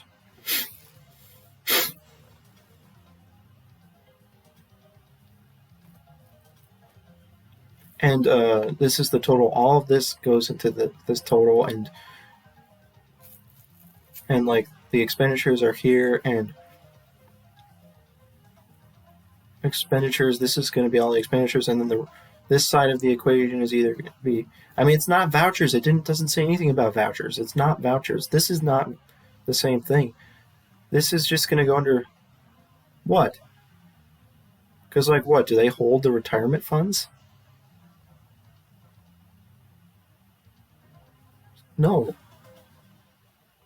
Like, I mean, I'm going to search retirement. I don't think it's going to be here. It's not. So we'll just make it due to state government.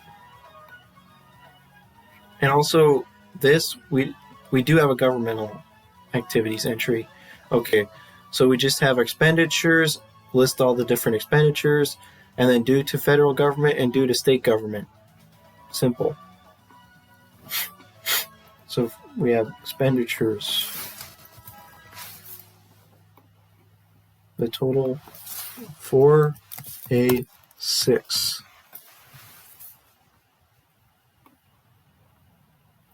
Subsidiary expenditures. What is this going to be? They don't really say what the description is. Well, it's pretty obvious. It's payroll. So, that was funny. General government. 956, 254.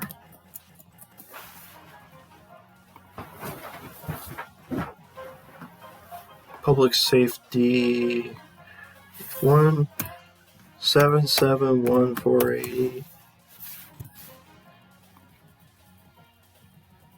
Public Works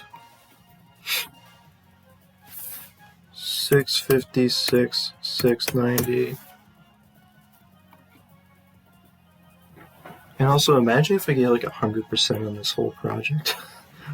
Oh my gosh. Health and welfare. Like I haven't run into a problem yet, although maybe I could have made a couple of mistakes so far, but I think I'm 100% as far as I can tell. 572, 370,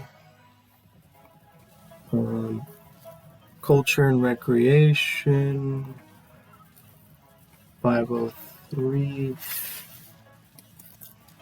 418.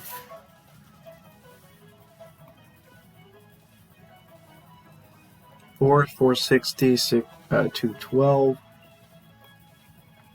Expenditures of this amount. Huh? Oh no, what did I just do? No! How did this revenues end up? Wait, what's going on here? What's going on? How did this happen?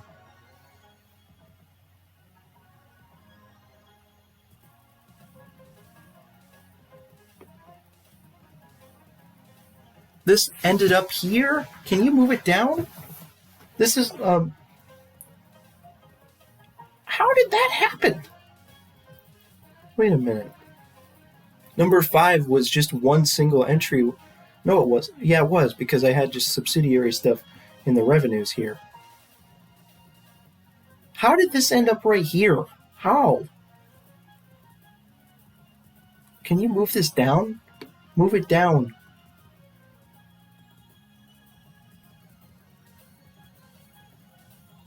Can I copy this?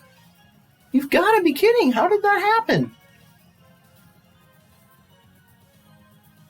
I don't think I accidentally replaced one of my other entries. I just somehow it ended up above in the middle of this other journal entry for no apparent reason. How did that happen? I put up some work into this. Now I have to redo it? Oh no, I can just redo this one. No, this one had a lot of work too. You gotta be kidding me. Gosh. Okay, this one didn't have nearly as much work as this one. So we're gonna actually do this. Oh, come on. So we're just gonna redo part of for number 5. We're gonna just redo number. This is really stupid. Why did that happen? Gosh. It's credit, property tax is previous deferral.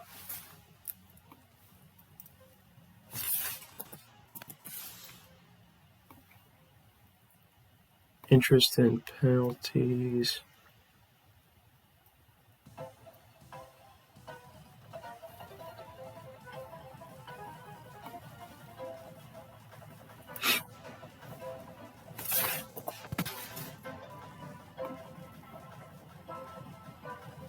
Gosh. And then we're going to get rid of this.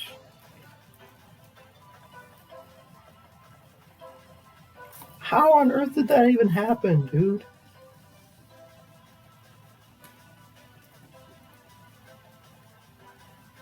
How come you can't view it? The heck? You can't even view it? You can't even view the detailed journal entry. What on earth? Why not? Why wouldn't it let you do that? What? What on earth?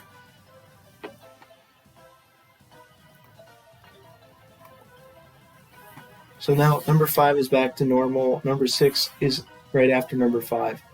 Come on, dude. How did that even happen? I must have...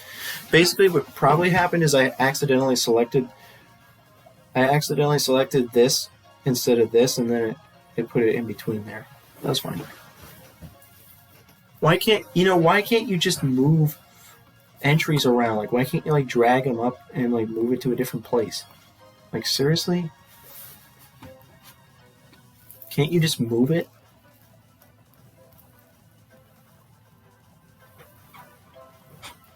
You can't move entries around? That's dumb.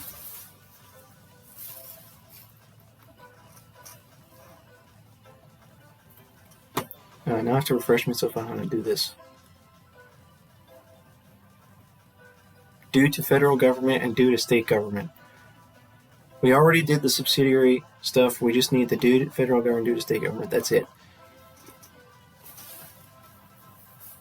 Do we really separate it out into different stuff? I mean, I could look around in here for...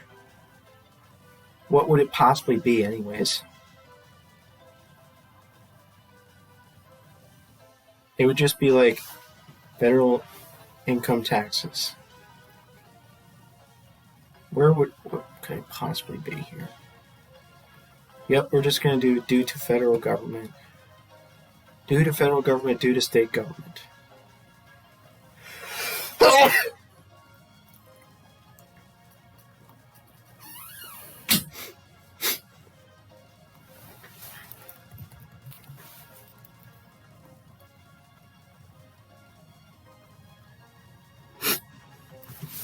And I might have to do math. Federal. There's 2 different federal stuff there. I mean, I could have them all separate stuff.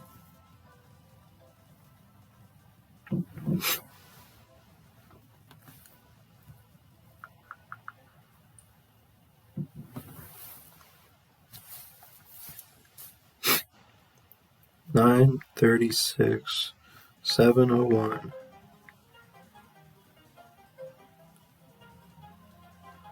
Federal, $535, $258. 936, 701, 535, 238. State, and then state. 471,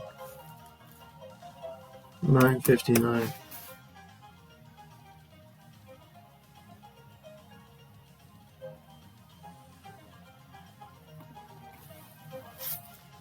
Due to state government.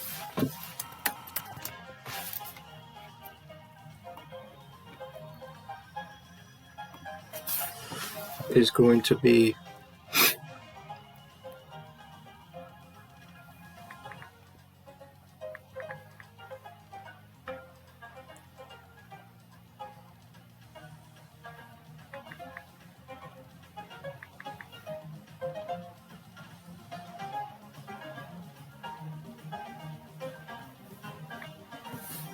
$401,444.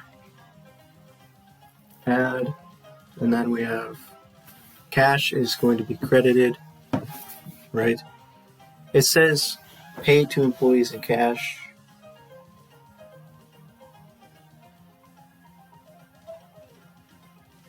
They don't even have that in here.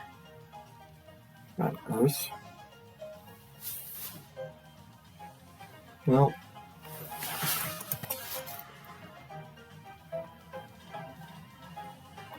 imagine if this is not what I wanted.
Now we need to do the government.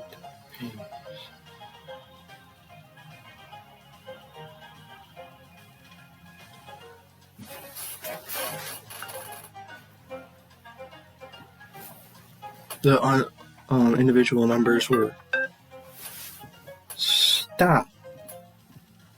The individual numbers were 1471. What? Oh, oh man.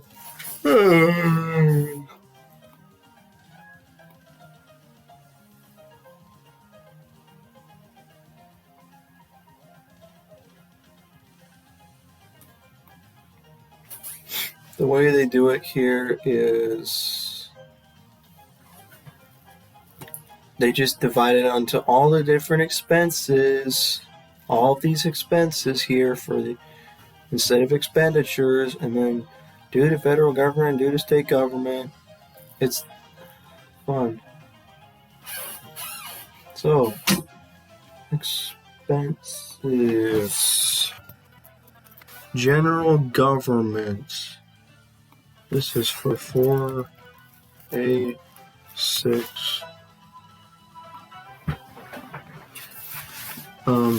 956, 254. Expenses, public safety, 1771, 480.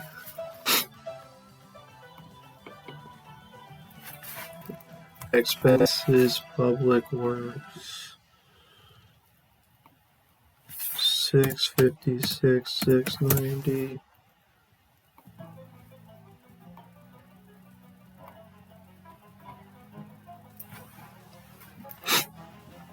Expenses, health and welfare, 572, 370. And expenses, culture and recreation,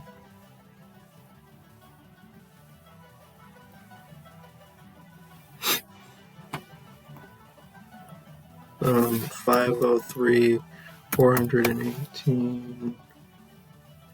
And then we are going to do due to federal government and due to state government.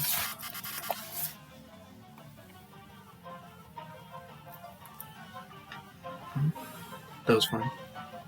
We are doing the books for the city of Smithville.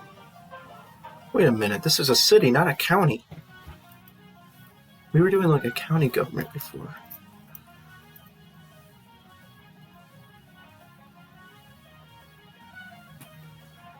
Due to federal government, we have 471, 959. Due to state government is 401, 444, and that's it. Wait, so that's the end of 6. That was the payroll one, which wasn't even hard. They made it easier.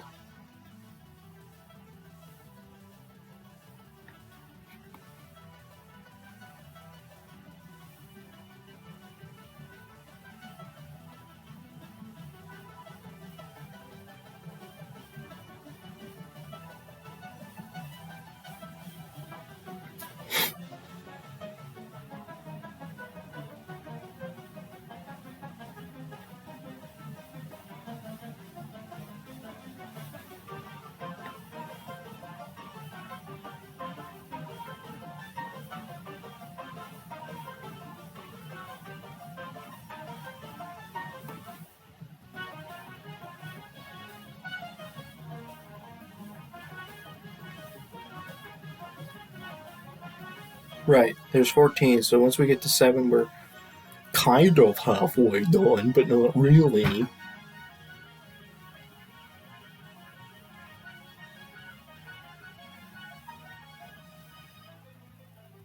Oh, man.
That's funny.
Oh, that's funny. It's taken us, um, it's taken us 2 hours and 27 minutes to do six transactions for the general fund. Funny.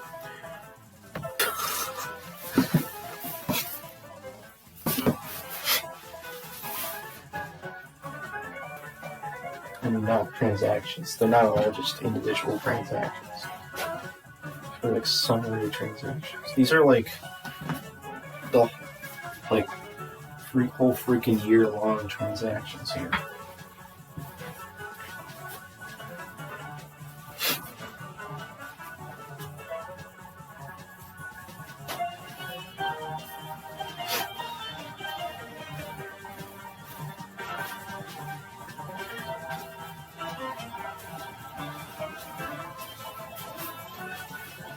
Apparently, we're doing a whole year's worth. No, this is not a whole year's worth of accounting. This is like the end of year stuff that is done at like a higher level or something. Because it's not like a bunch of individual transactions we're recording. We're doing like the whole year all at once. All the entire year has passed, so now we're doing this one.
That was funny. That was funny. That was funny.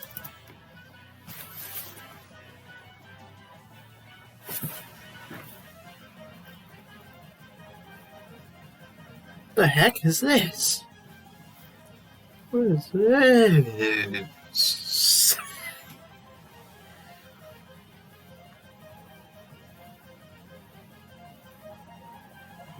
What does that even mean?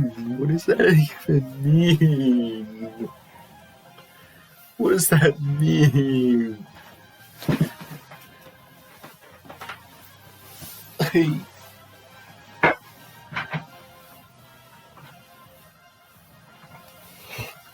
Oh,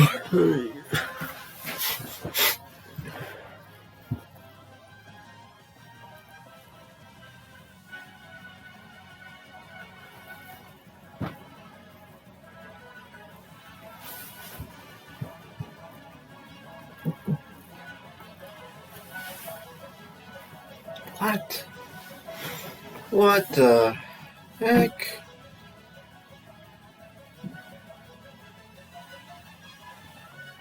What? Related encumbrances were cancelled in the amounts. Well, thank goodness we didn't have to figure out those numbers. This is not going to be hard, unless I can't find it in the book, but I think I can find it. Select elimination in the drop-down menu in the detail journal. We have expenditures. Did we list off these expenditures already? Wait a minute.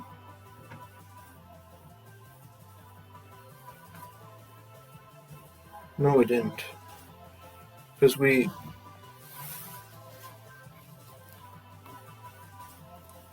For 4.2, we have encumbrances and encumbrances outstanding.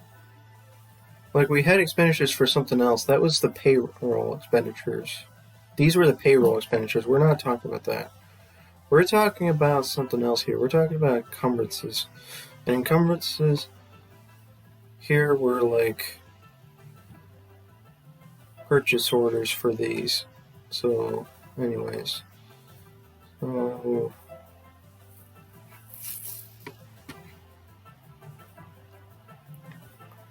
Record the receipt of these goods and services and the related vouchers payable.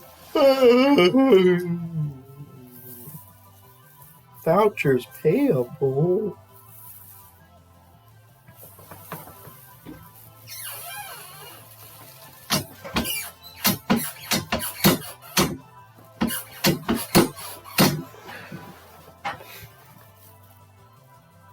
Goods received for expenditure description.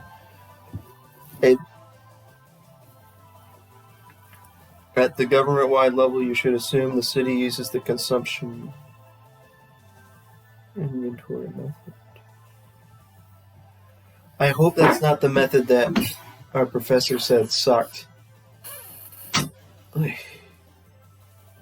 let's see which one. Let's see.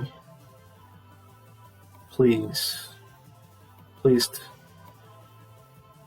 No, it's not here. Dude, they cover permanent funds? Okay, wait. Where's the thingy? Where's the supplies and whatnot? Where's the thing?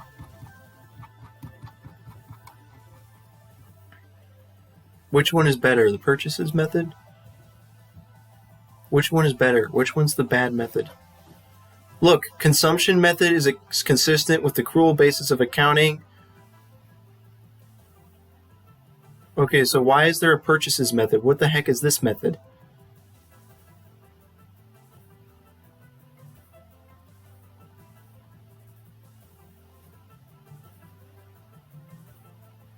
Where do they mention purchases method? Where is it?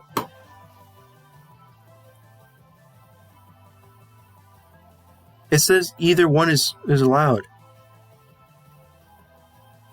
Okay, so thank goodness we get to use the better method. Ugh.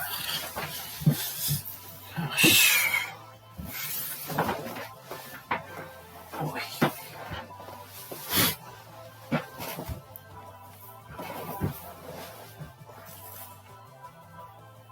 It's already 6 p.m. Have I seriously, like, kind of been working on this all day? Like, pretty much. Like, I didn't really procrastinate too much at the beginning, did I? I don't remember.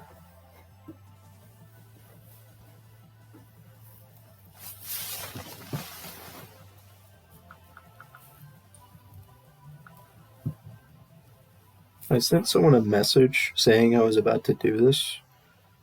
It says I sent that message at 9 in the morning. How have I been doing this since 9 in the morning?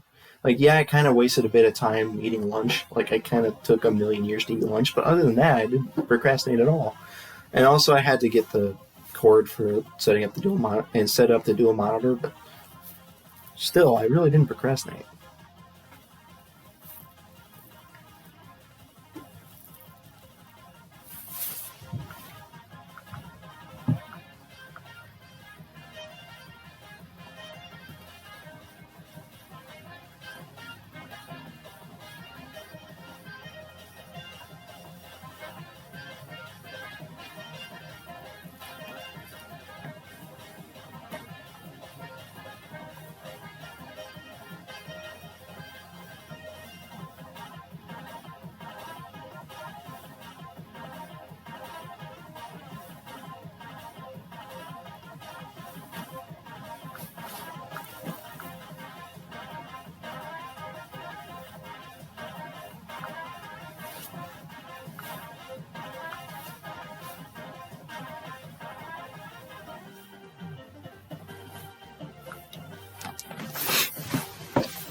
Um,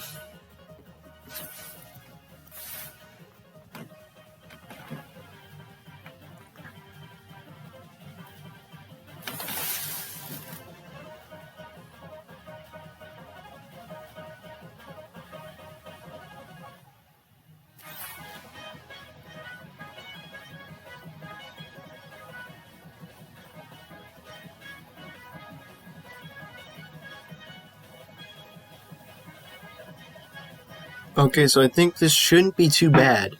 I mean, they have a pretty clear description of how to do the consumption method. They should have it, at least. And then for this part, it's not that hard because you just put... So we have...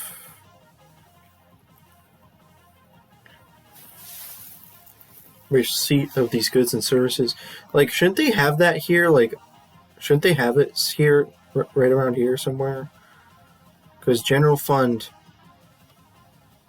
No, that's purchases. Consumption, we have inventory of supplies, cash. What about vouchers? What are they talking about, vouchers? What are they talking about, dude? They don't mention that here. Like, they mentioned that before. What is this? This is weird. Like, vouchers payable.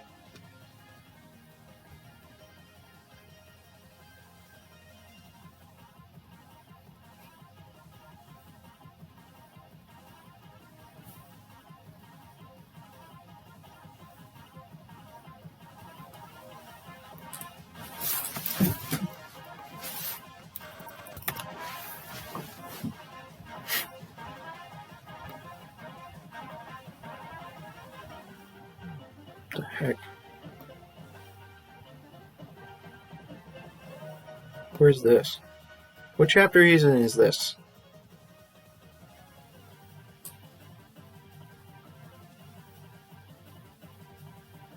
This is just an illustrative financial statement.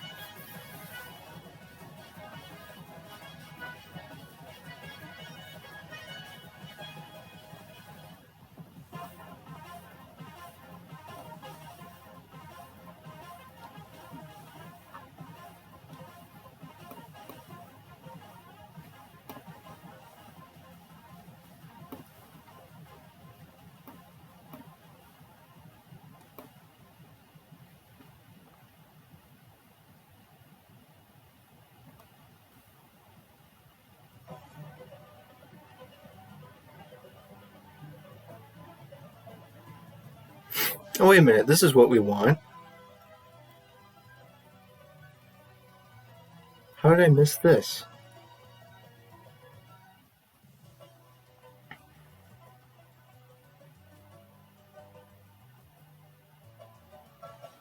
So this is what we're looking for, actually. This is all we need. So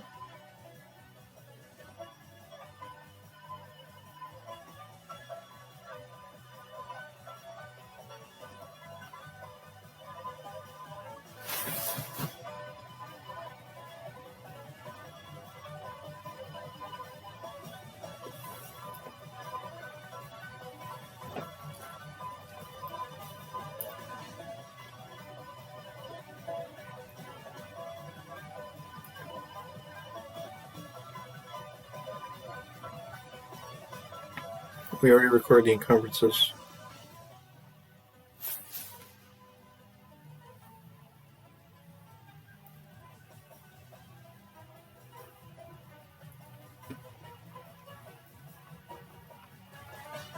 Yep, they gave us those two numbers. So here's the journal entries we want. That's all we want, right? This is the whole thing. We don't care.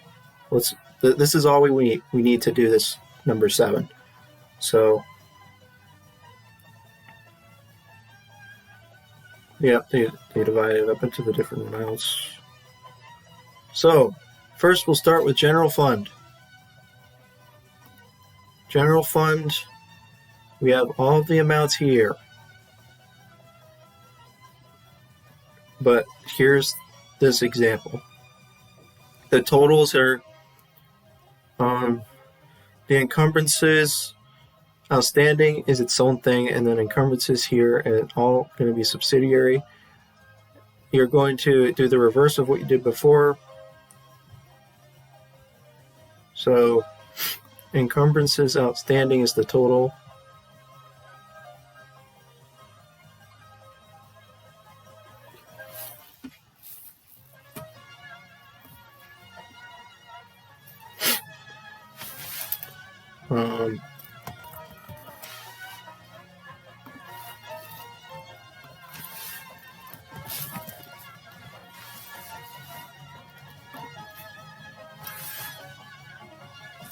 Crap. Which one is it?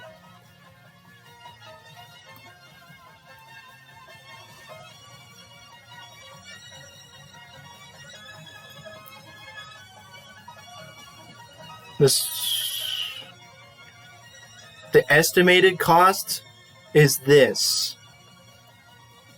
Wait.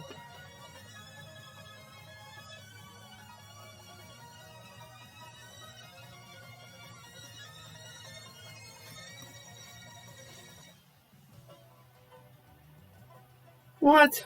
Yeah. Oh, wait a minute. Oh. Yeah, the encumbrance is this number and expenditures is this number. So encumbrances is going to be the encumbrances number. This one. That was funny. 1144906. Wait just a minute. Wasn't that the full amount? Wasn't that the full original amount, though?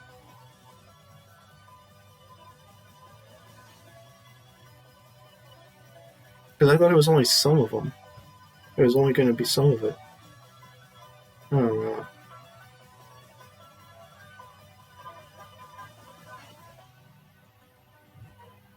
Because our original encumbrances amount was what? Okay, it wasn't the full amount here. Okay, it was only most of it. So...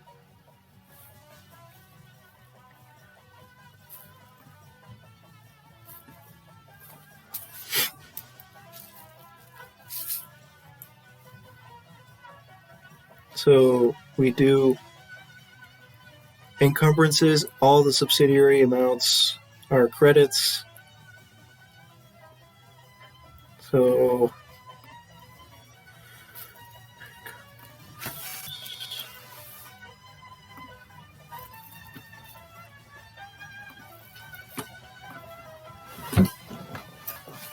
general government. and it will be called goods received. I'm gonna die. Oh, elimination. What? It's gotta be elimination, right? It's gotta be. Come on. Why is it different?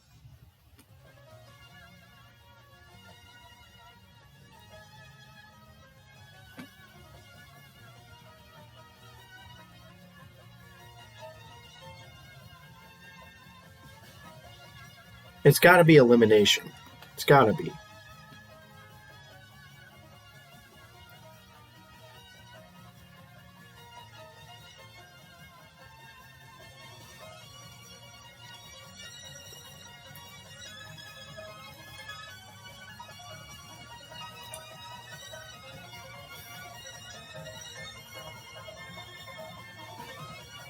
Because there's no such thing. They don't have it.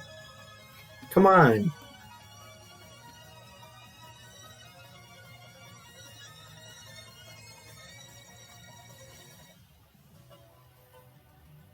No, that's for the expenditure. Okay, so never mind. What do you do for?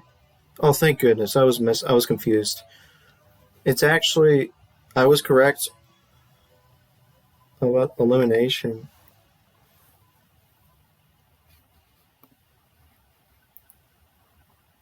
That's for the expenditures. For the encumbrances, it's elimination.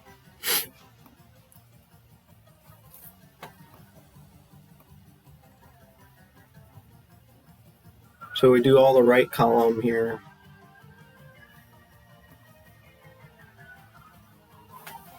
$191,720.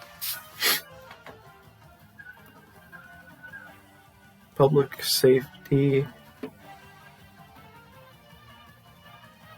$442,900. Public works. 206,241. Health and welfare. 162,045. Culture and recreation. 142,000. 1144906.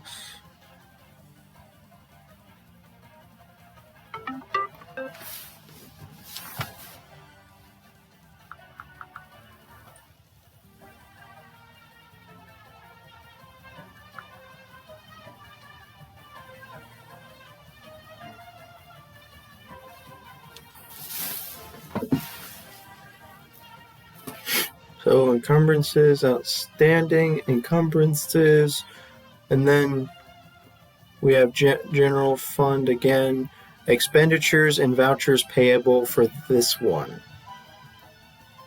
Expenditures here and vouchers payable. So expenditures, subsidiary ledger,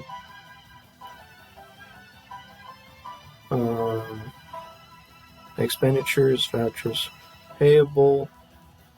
So expenditures is this, and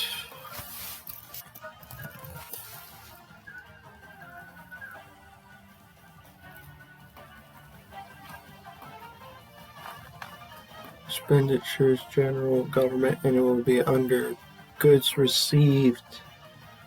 Expenditures, goods received.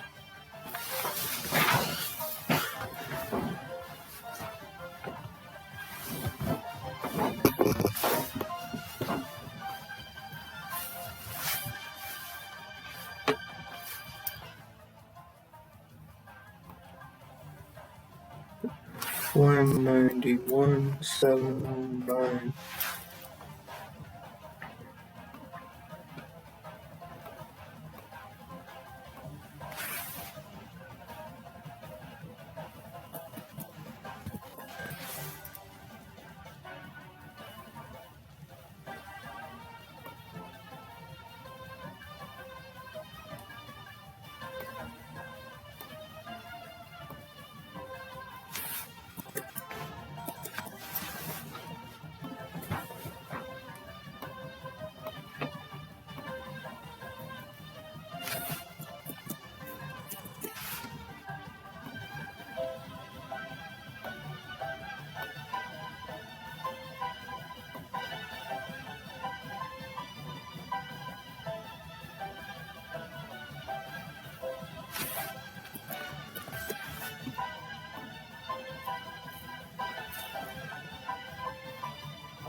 I did it again. Are you kidding me?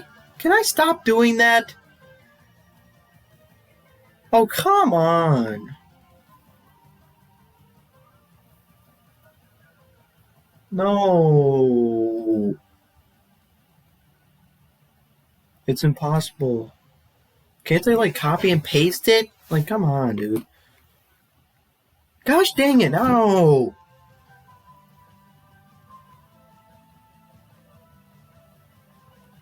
Move it down. Move it down.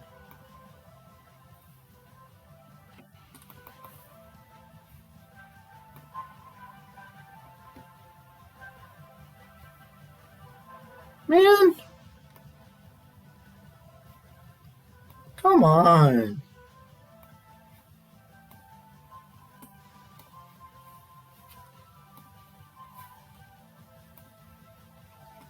Gosh dang it. No.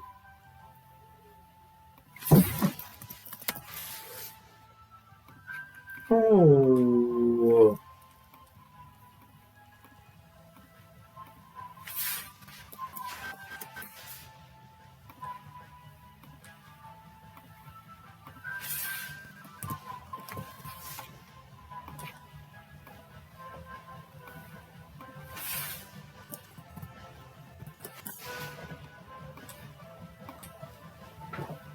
No. I had to do this whole thing twice.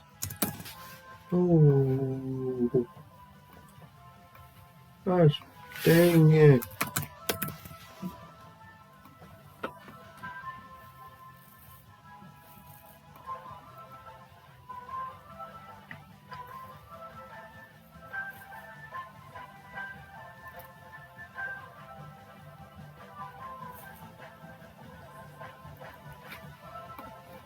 Expenditures, total, vouchers payable.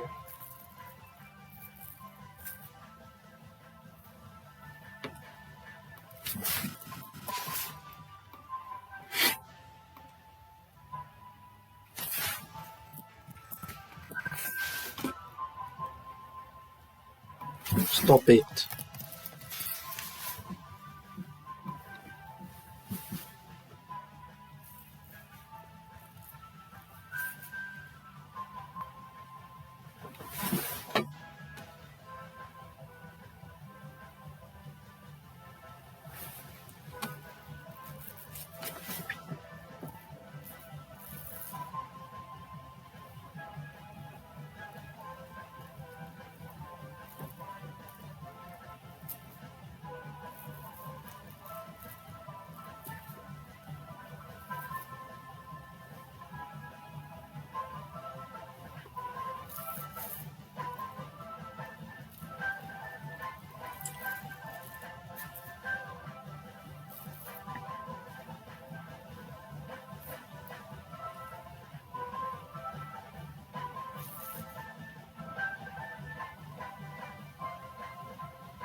I have to.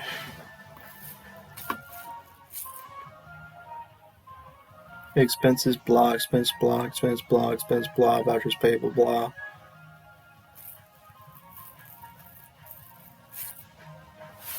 Expenses, vouchers payable.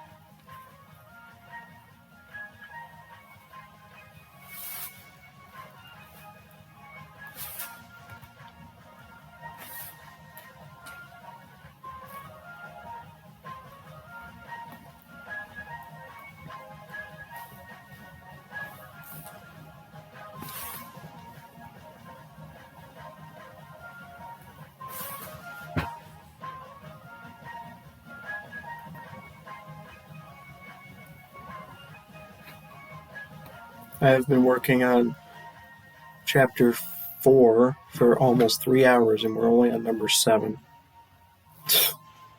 My goodness, dude. Like, no wonder this takes so long.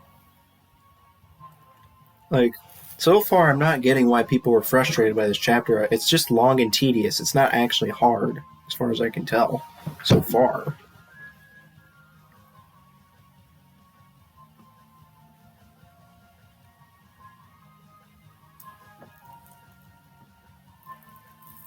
something. Part of public works was something, and culture. Part of culture and recreation was something. Expenses, blah. Expenses, general government. Expenses, general government, and this is going to be the expenditures amounts. So it's going to be 190,1709. Expenses, public safety is going to be 442,870. And then now we have public works, but we have to do some math. So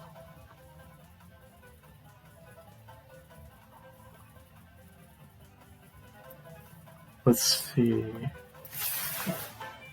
Something where you have to subtract the amount from the number.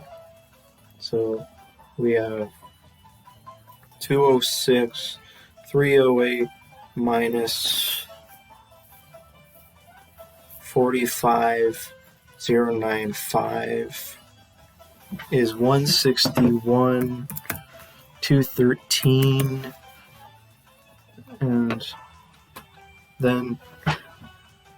and health and welfare is going to be 162,020, and then culture and recreation is going to be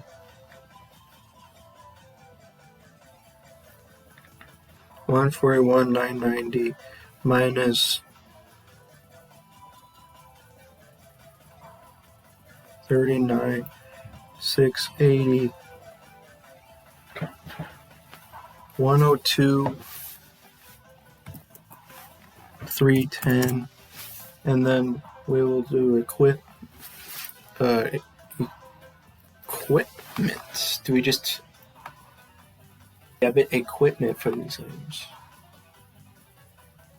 Crap.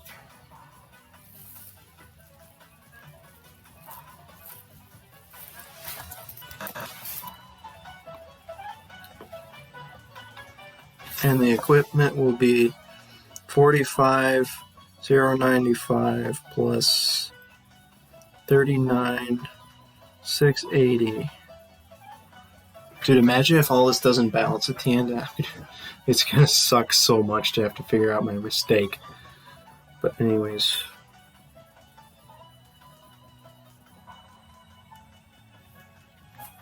$84.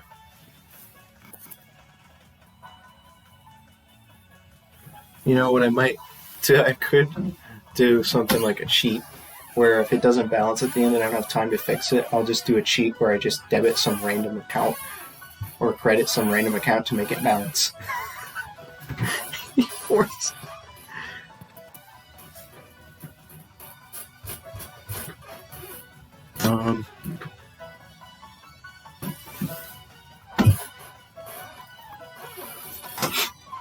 So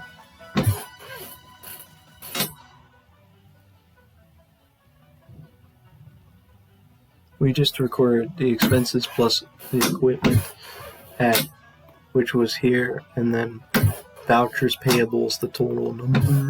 That was funny. Thanks for typing it.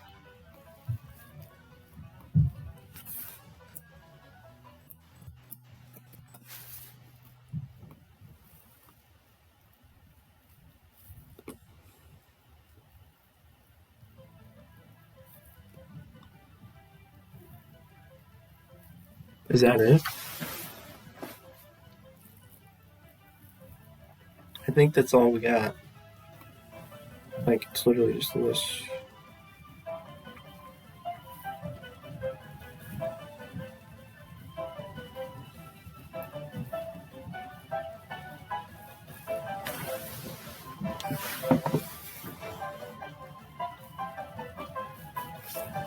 Is that 7? Completed. Yeah.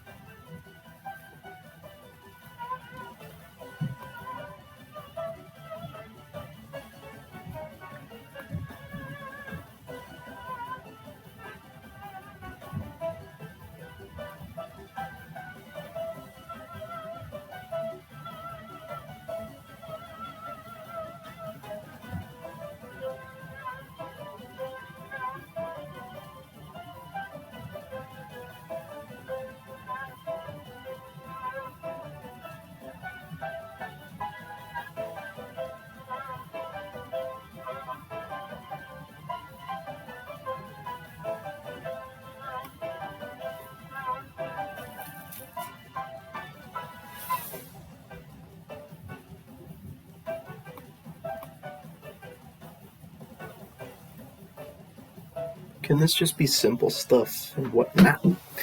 This can just be a simple thingy.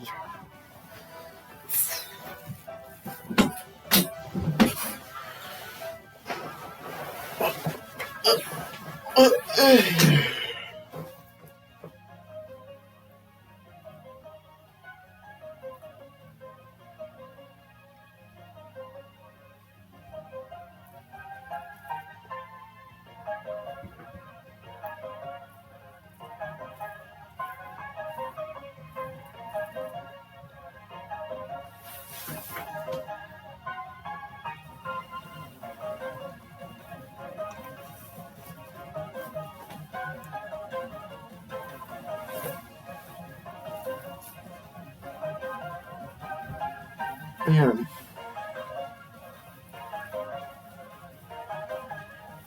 It's so hilarious how we're not even halfway through this city. We're only 13 pages in out of 37.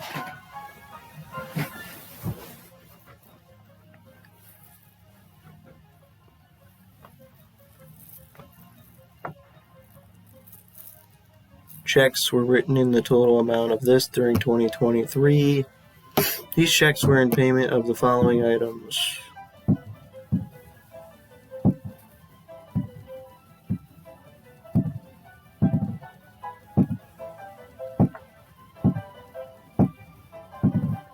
Is it just like cash? Is it just like you do debit the payable and then credit cash? I mean, seems pretty simple there. I don't see why it would be something else. So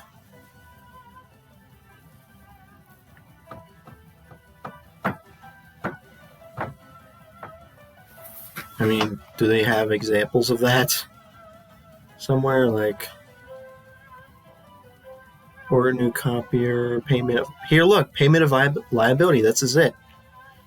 Pay due to federal government. They paid off this, they paid off this in cash. Easy. That's literally all it is. It's just this.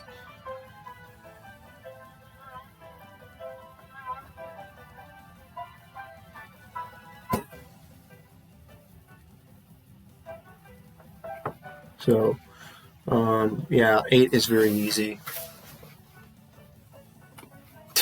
I was trying to push my mouse above the screen instead of to the side. Because like, intuitively speaking, if I push it above the screen, up and over here, it should go on the screen physically. But no, that's not how it works.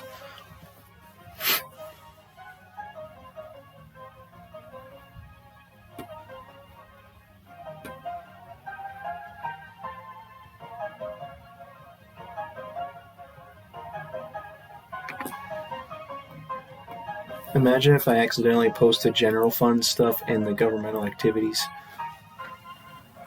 journal. That would be fun. Sometimes it would be kind of hard to do that though, because not all the accounts are the same.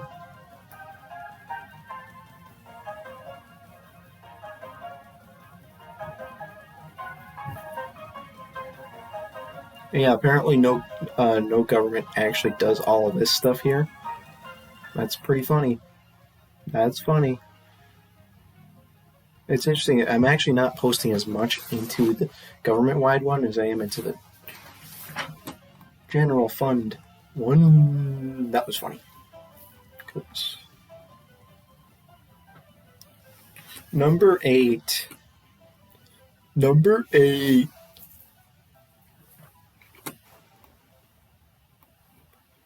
Is free. Can we do this all as one entry? I think we can.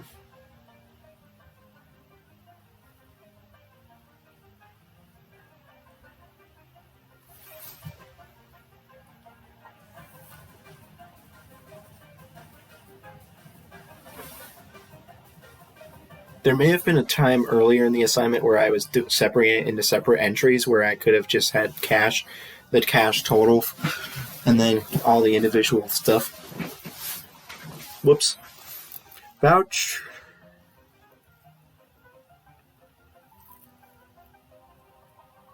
You eliminated the receivables.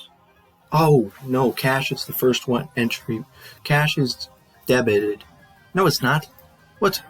Wait, I'm confused. Wait a minute. What am I being stupid? You're eliminating the receivable.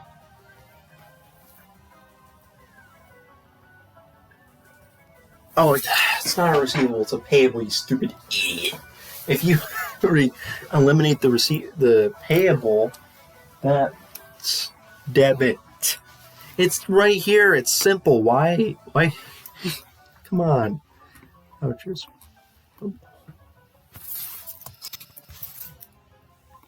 This is 4A8, and then 197 963,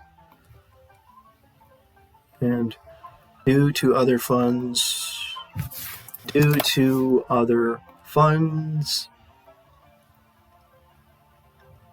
is going to be 7400, and then we have due to federal government is 1473706, and then we have due to state government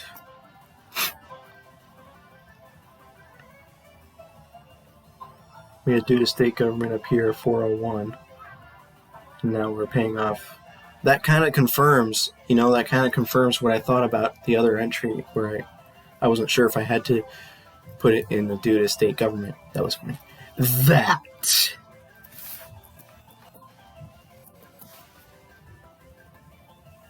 So we got all these are on the left hand side. The cash is going to be 3076 943. It'd be really nice to double check. I guess, what would have been a good idea is to post the entries as you went along, because then it would have checked if they balanced at each point. Hey, why can't I just post the entries as I do it? Because that would suck to have to go through the whole thing. If it didn't balance, then I'd have to literally go through the whole thing and figure out which one was the problem. Like, why does this tell me to wait till the end to post it? Why? Post all journal entries to the ledgers after reviewing all of them for accuracy. Why wouldn't you just do it as you go along? It's just a button you push. It's not like it matters.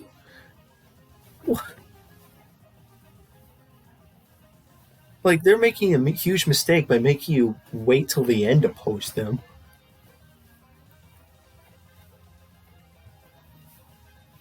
Is there some reason why you have to wait till the end? That can't be. Like, they want you to go through the whole thing and review it to make sure it's accurate? Like, yeah, like I'm going to do that. I'm not going to waste my time with that.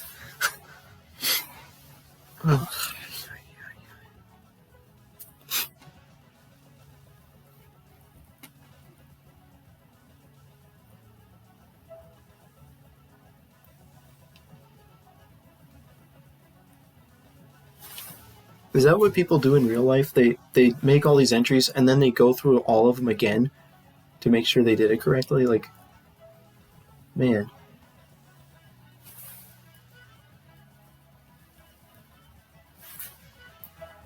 It would make much more sense if like somebody else went through all of them again instead of having the same person do it, because that was fun. Is that 8? No, we're not done with 8 yet. We have to do. I think we just have to literally post this exact same thing in the governmental thing. You know what would be so nice is if we could copy and paste. Like, can I just copy and paste these last few entries into the other one? No, I can't. Thanks a lot. That should be a feature. I'm about to do the exact same thing again. That's the awesome thing about the dual tracking method, or whatever the stupid name of it is. Dual track accounting approach. That's the great thing about the dual track accounting approach. I have to repeat this whole entry again in another thingy. That was funny. And I can't even copy and paste it. I have to just write it all out again. I wonder if at any point during this process I have forgotten to do the governmental activities entry.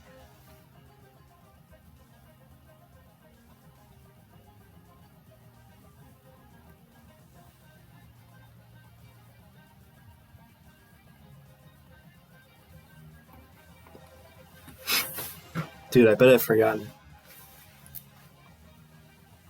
And this would be a great time. This would be a great reason to have check numbers, you stupid, idiotic assignment. Like, is there going to be check numbers at the end? Come on.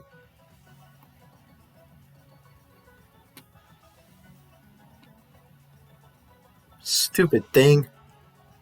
Have check numbers, for crying out loud.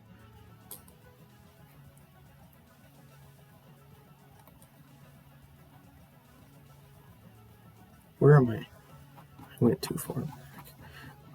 Okay. At the end of this, there's not going to be check numbers. For sure, there's not.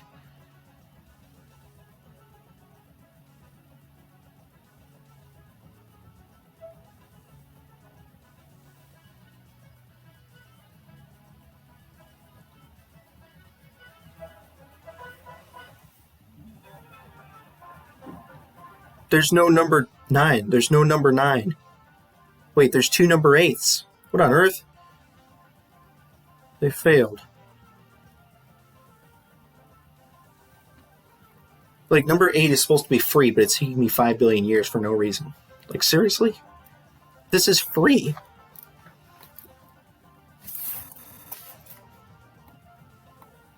Dang. Ugh. I wonder if this is the reason.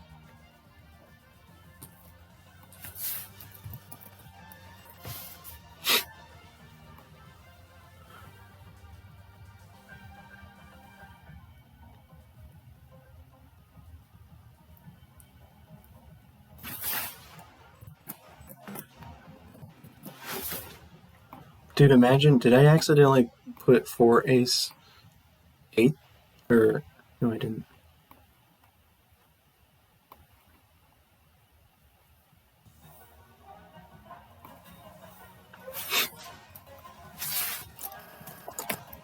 Nope, it's not due to other funds. It's actually going to be internal payables.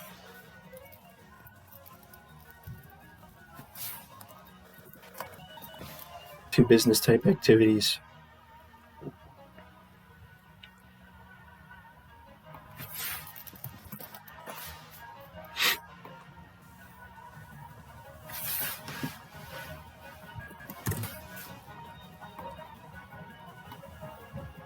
Due to federal government.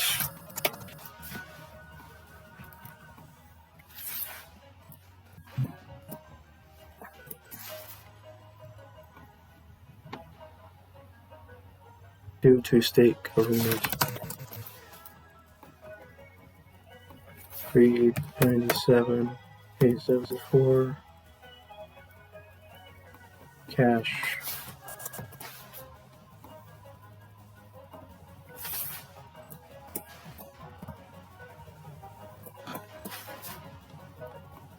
And that's number 8.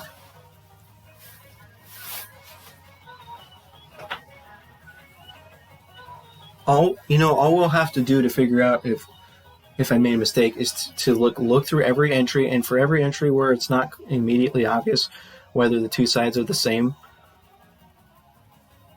then do the calculation on it. It's just going to take a calculator to figure out where I made a mistake. It's not going to be that hard.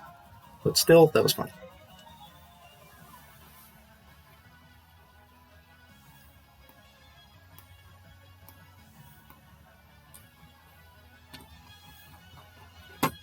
We still have, and also there's 2 number 8s. That's just awesome.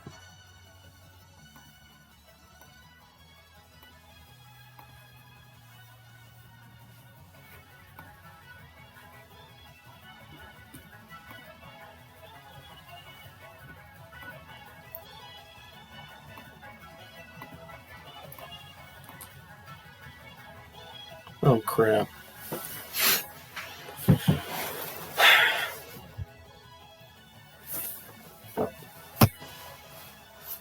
Current tax is receivable uncollected at year end, and the related allowance for uncollectible current taxes account were both reclassified as delinquent.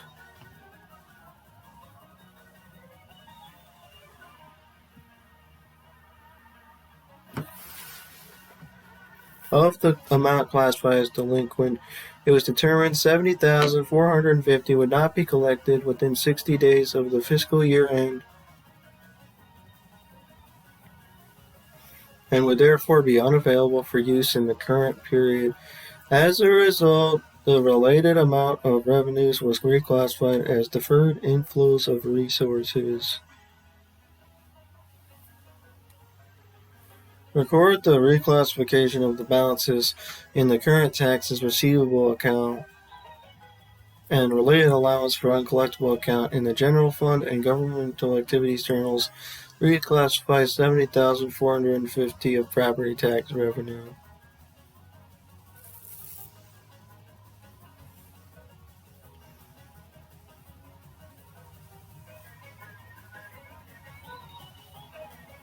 To the deferred inflows of resources account in the general fund journal only to accomplish the reclassification of revenue. Debit the revenue account and credit deferred inflows of resources.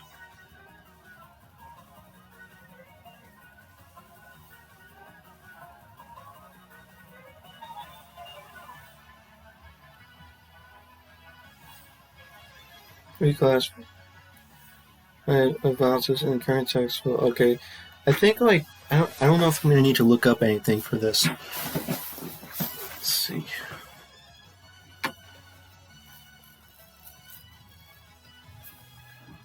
So what does it say? Current taxes receivable will have to be classified. Oh crap! They didn't give us a number.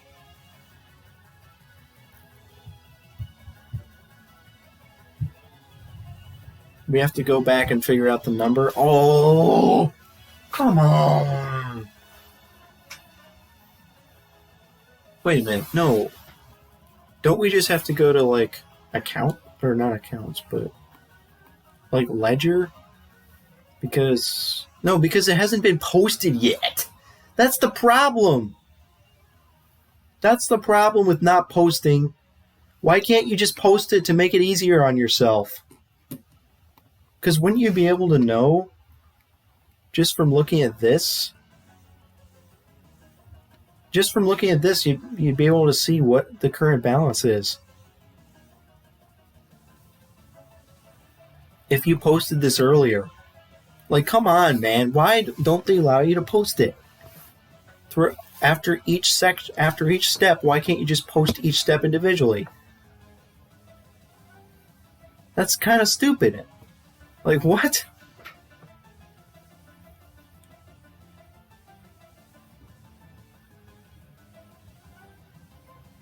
Because now you have to, like, go back and figure out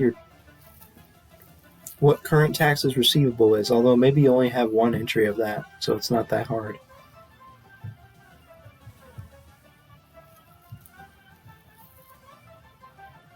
Taxes receivable delinquent. Okay, so there's no taxes receivable at the beginning of the year. Taxes receivable current. Is it just this whole amount? Like the whole thing? Is this whole number is going to be reclassified, or what? Did they? No, because look, this, and then this is why you need a T account. This is why posting it would be better, because then you'd actually have it in the general ledger and you'd just be able to look at it.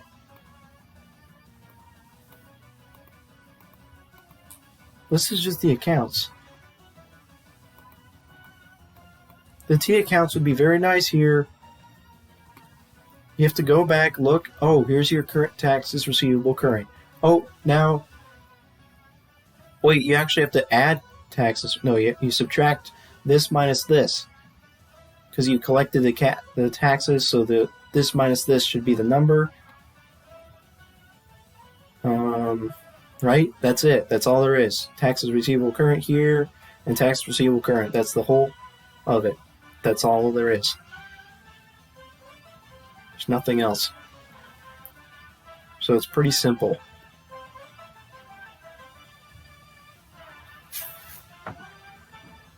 So here's your taxes receivable current. Wow, we're getting close to bedtime, and yes, I do go to bed at 8. It's because I have to get up so early. That was funny.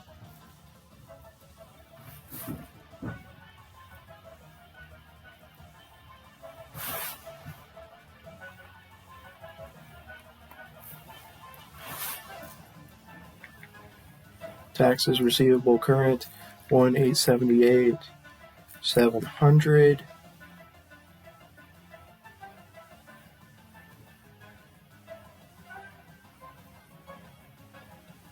Minus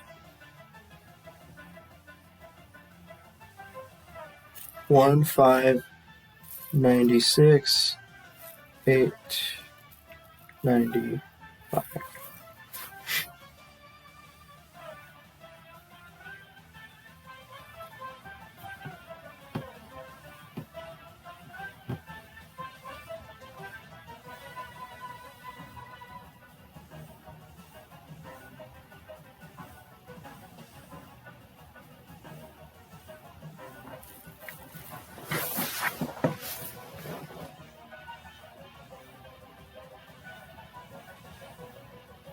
So that's literally it.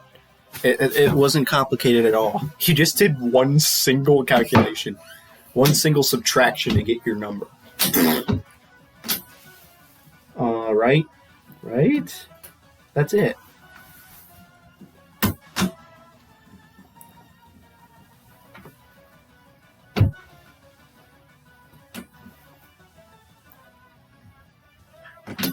Well, that's the amount for current taxes receivable.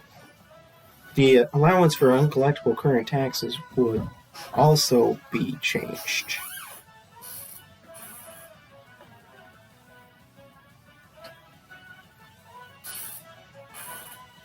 Okay, this is some time where, okay, fine, I'll look at the stinking book. Jeez.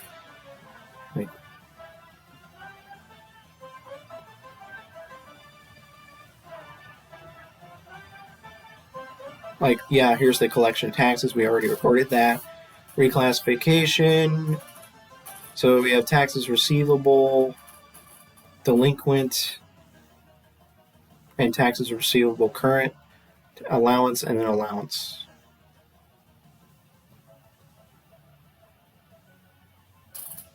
So all they did was like cancel out these, and they just changed these numbers from this to this. It's not that complicated. It's really not.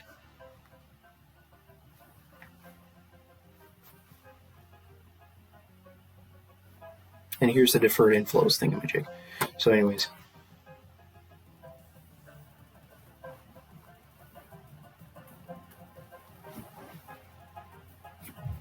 Because like here, that will...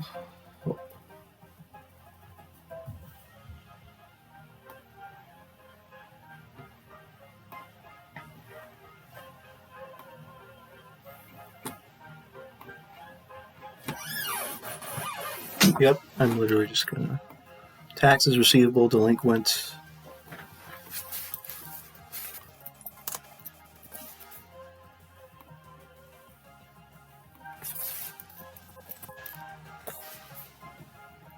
That's funny.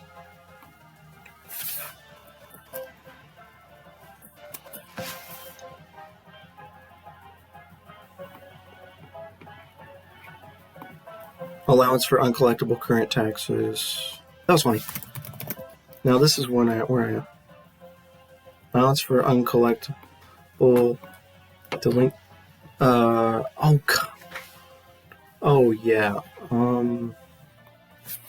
Allowance for uncollectible current taxes. So all we have to do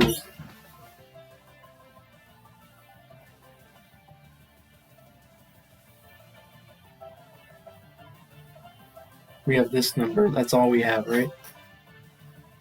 Oh crap. Wait. No, that's delinquent. Oh, delinquent's already up there. This is the only one where allowance for uncollectible current taxes. So 18,787.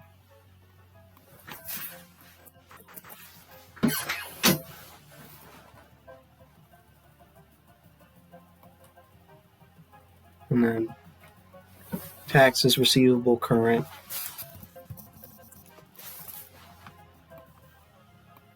Dang it.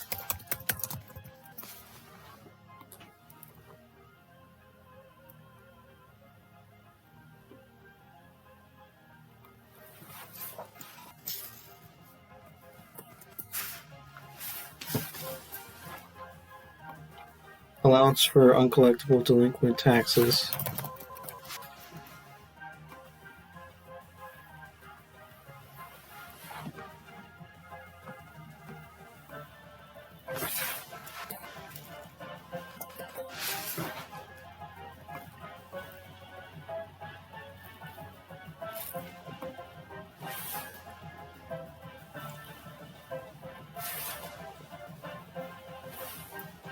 No, come on, dude. Wait.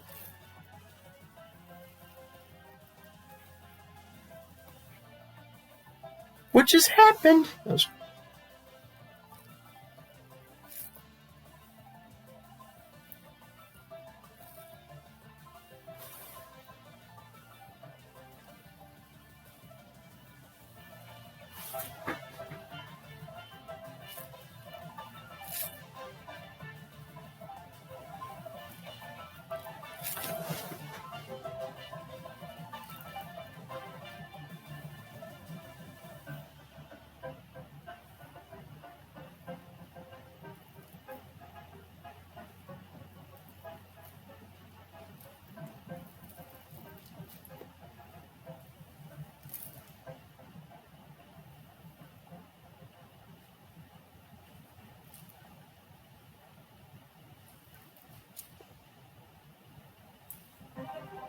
So in this case, they didn't expect to collect any of it.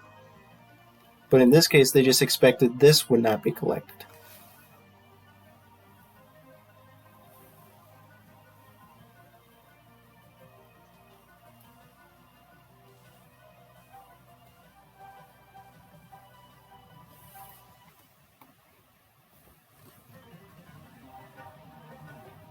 So in this case right here, okay, all they want to do is get the allowance up to a number. They want to get that up to a number. Right? They want to get this number from 18,000 to 70,000. Right? Because here they're getting the allowances number up. No, they're not. What on earth? No, they're not even using that account. Revenues decrease by this much. And then deferred inflows. Okay, well, wait, so they should explain it down here, right?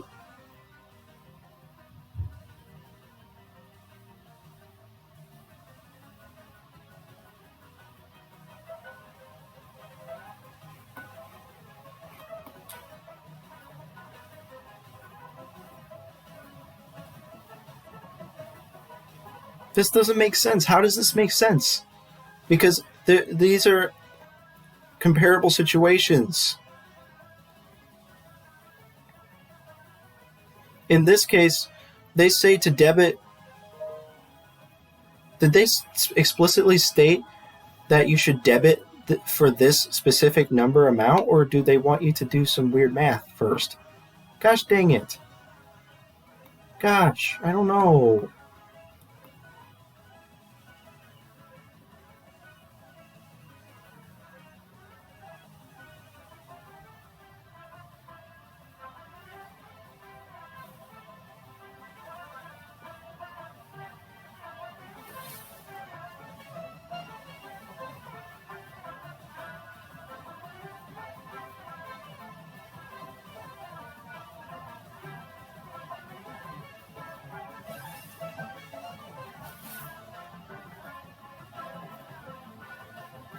But you wouldn't debit it for this exact number, would you?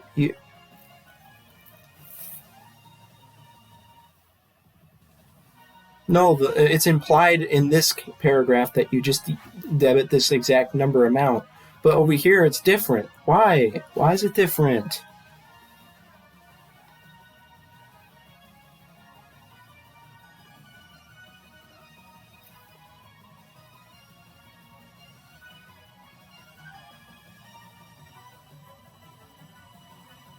Okay, that's reclassifying. Look, they're reclassifying the net receivable in this case, but in this case, they're reclassifying the revenue. Why?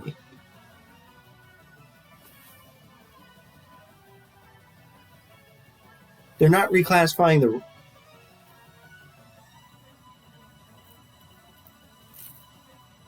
Well, we're going to follow the directions for this, which kind of sucks. So we're just going to follow the directions here. Do I have to record something in the governmental? Oh gosh dang it, I have to record it in the governmental.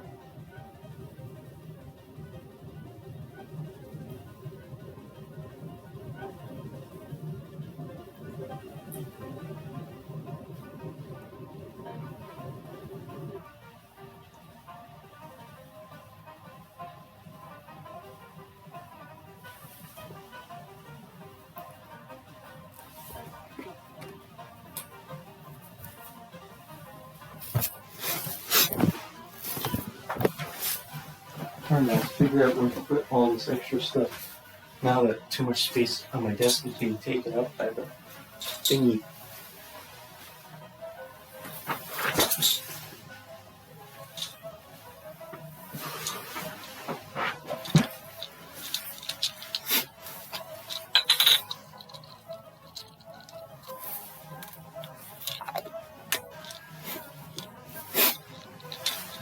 Well, I'm still keeping some of it there.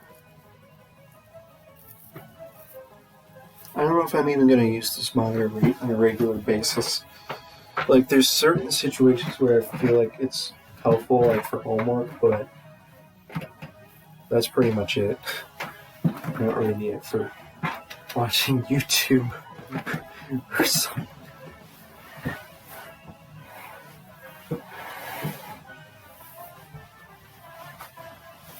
So, I might even unplug it from my computer when I'm done with it, but I'm going to be using it this whole weekend, so maybe I should just leave it plugged in this whole weekend. But after this weekend, I might not. But I don't know, because like some of my homework assignments it would be really nice to have two monitors.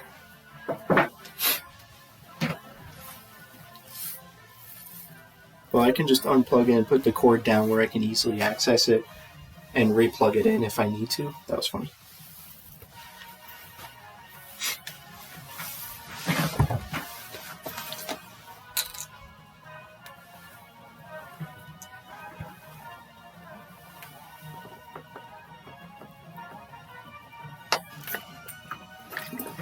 That was funny.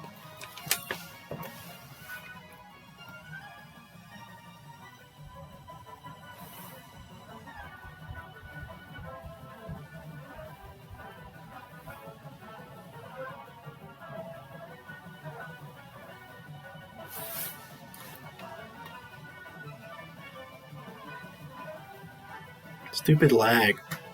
Is it lagging because of the recording going for so long, or is it just, I don't know. He didn't, what was the original title?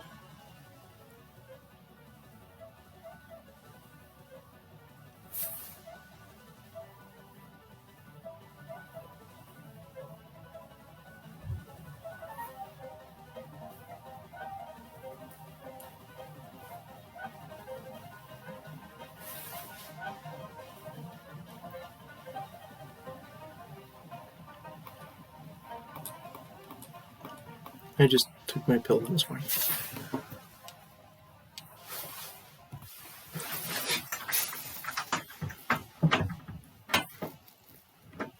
So yeah.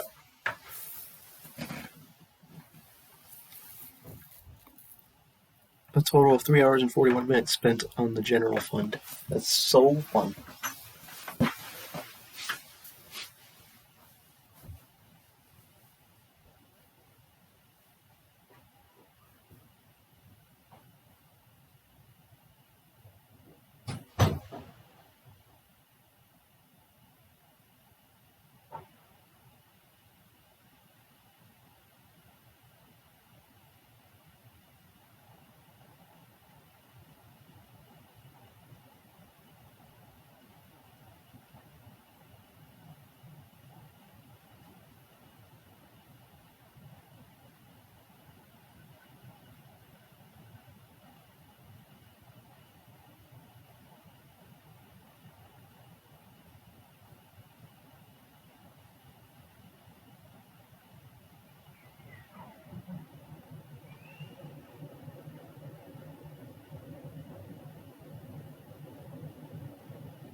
Well, what are we about to do?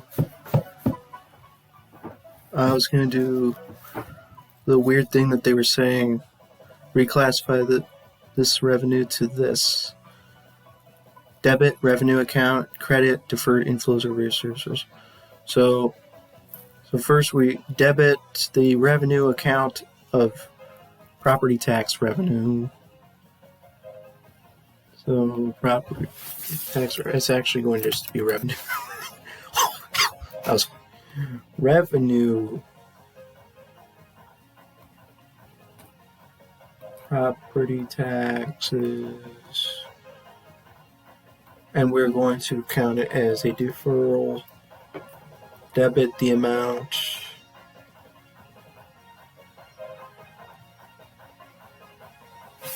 And this is only going to be the general fund, not the governmental activities. 7450.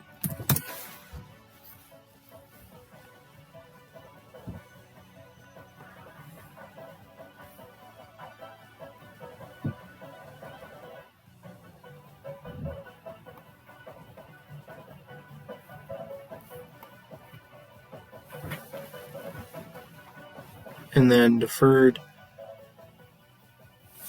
inflows of resources. Deferred.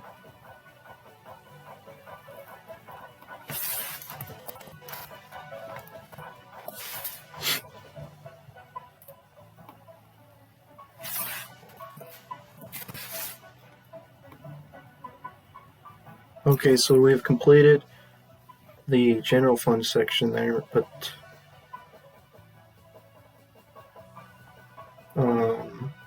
record the reclassification of the balances in the current taxes receivable account. Oh, great. I have to remember what numbers they were. Gosh dang it. Maybe I'll just take a snapshot of it on my phone. Is it going to be the same accounts? No, I don't think so.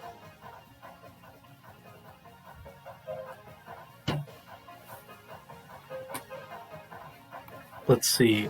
Reclassification here. Oh, it's literally the same exact entry for both. It's just the same thing. Well, at least I can just take a screenshot and do it again. So, well, not a screenshot, but wait, I could take a screenshot because dual monitors. Look at this. I can do this. This is cool. Because I just have to repeat. Which entry do I have to repeat? I just have to repeat this entry. So, therefore, take a snapshot and have it full screen on the other monitor. Nice. Stop being slow.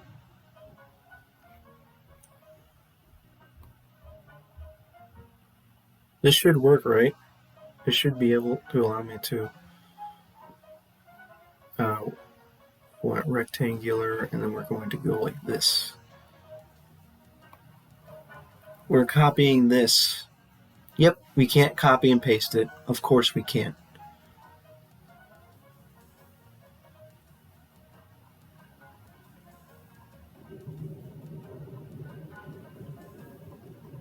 We just have to do this instead.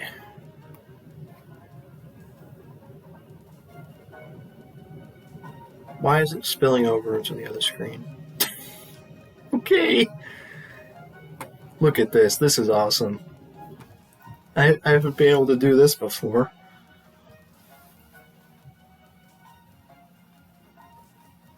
I wonder if it would have been faster if I just took a picture on my phone.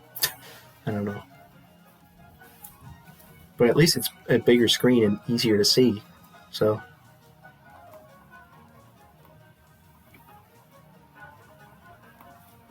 Yep, we're just going to copy this, copy and paste. Taxes, receivable, delinquent.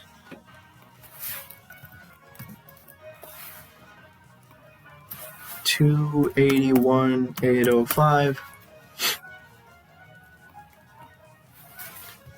Allowance for uncollectible current taxes is going to be 18,787, and then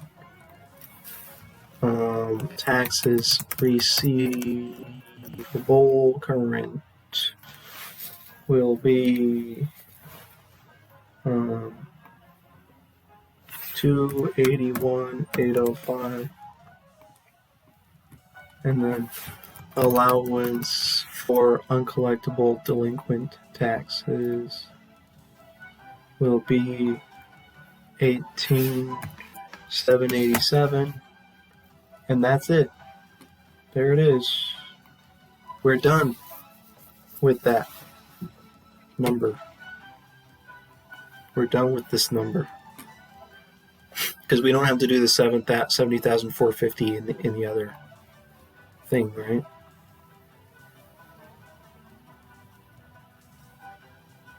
It's weird how these are different though, because this one, when they reclassify the... No, they don't. What? Wait a minute.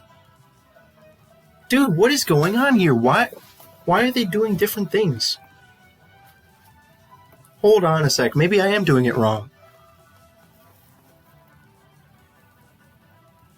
Why are they doing this? What? Because, oh, come on.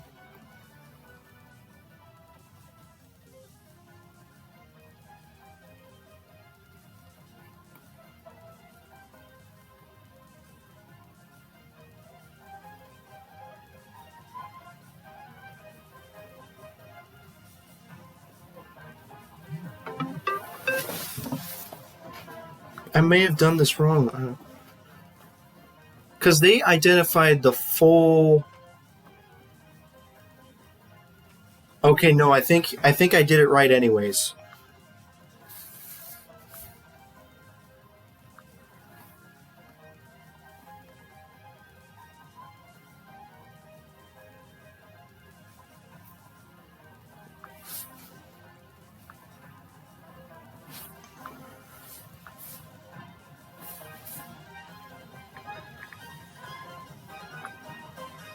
I'm gonna be done. Okay, so in this case, they say,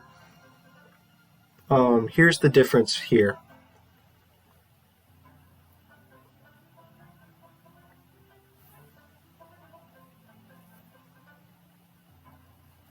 So the revenue here, the amount of revenue is 249 here. The amount of revenue is 249 that you're reclassifying. Here we were classifying 70,000. I think we're fine. We did it fine. That was funny. That was funny. That was funny. That was funny. We are done with number 9. Can we do number 10 in 10 minutes? I don't know. Legal amendment of the budget. Can we do one more?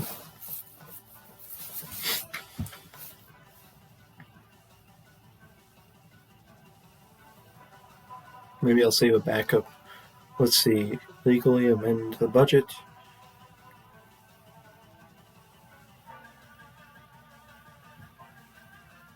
All right. Well,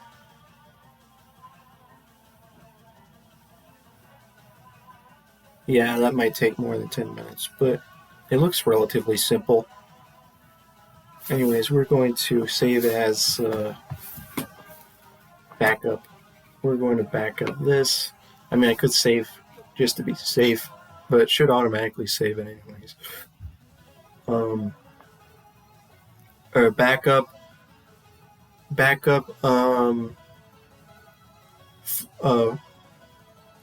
chapter.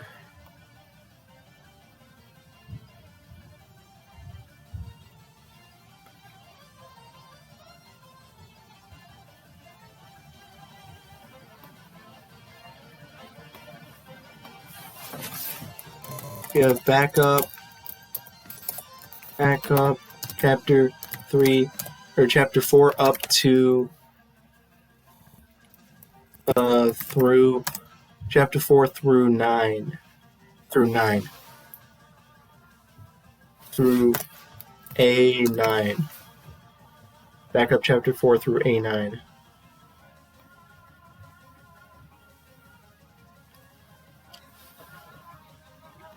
So we have completed 14. Well, we have completed 13 pages so far in one day. Gosh.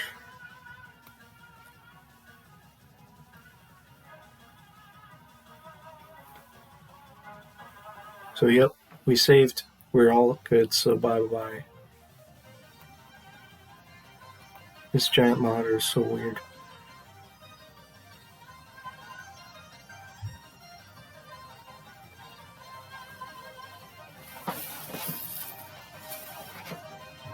Yeah,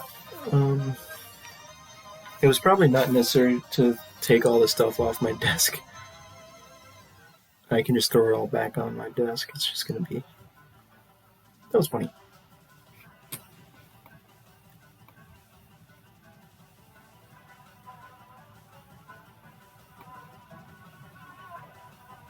That was funny.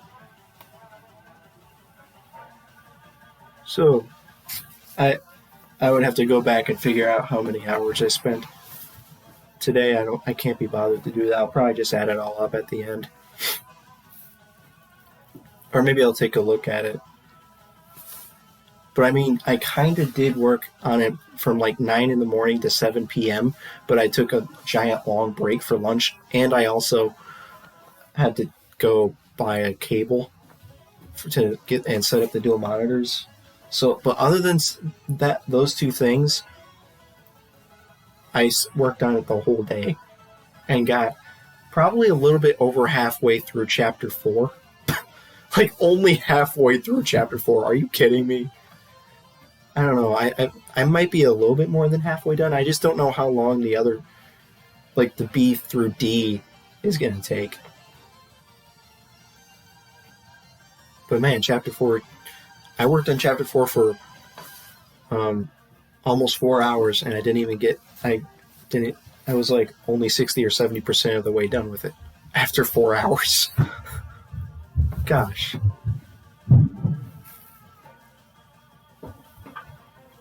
Did the professor think it would take students 8 hours to do one city or 8 hours to do both cities? Because I spent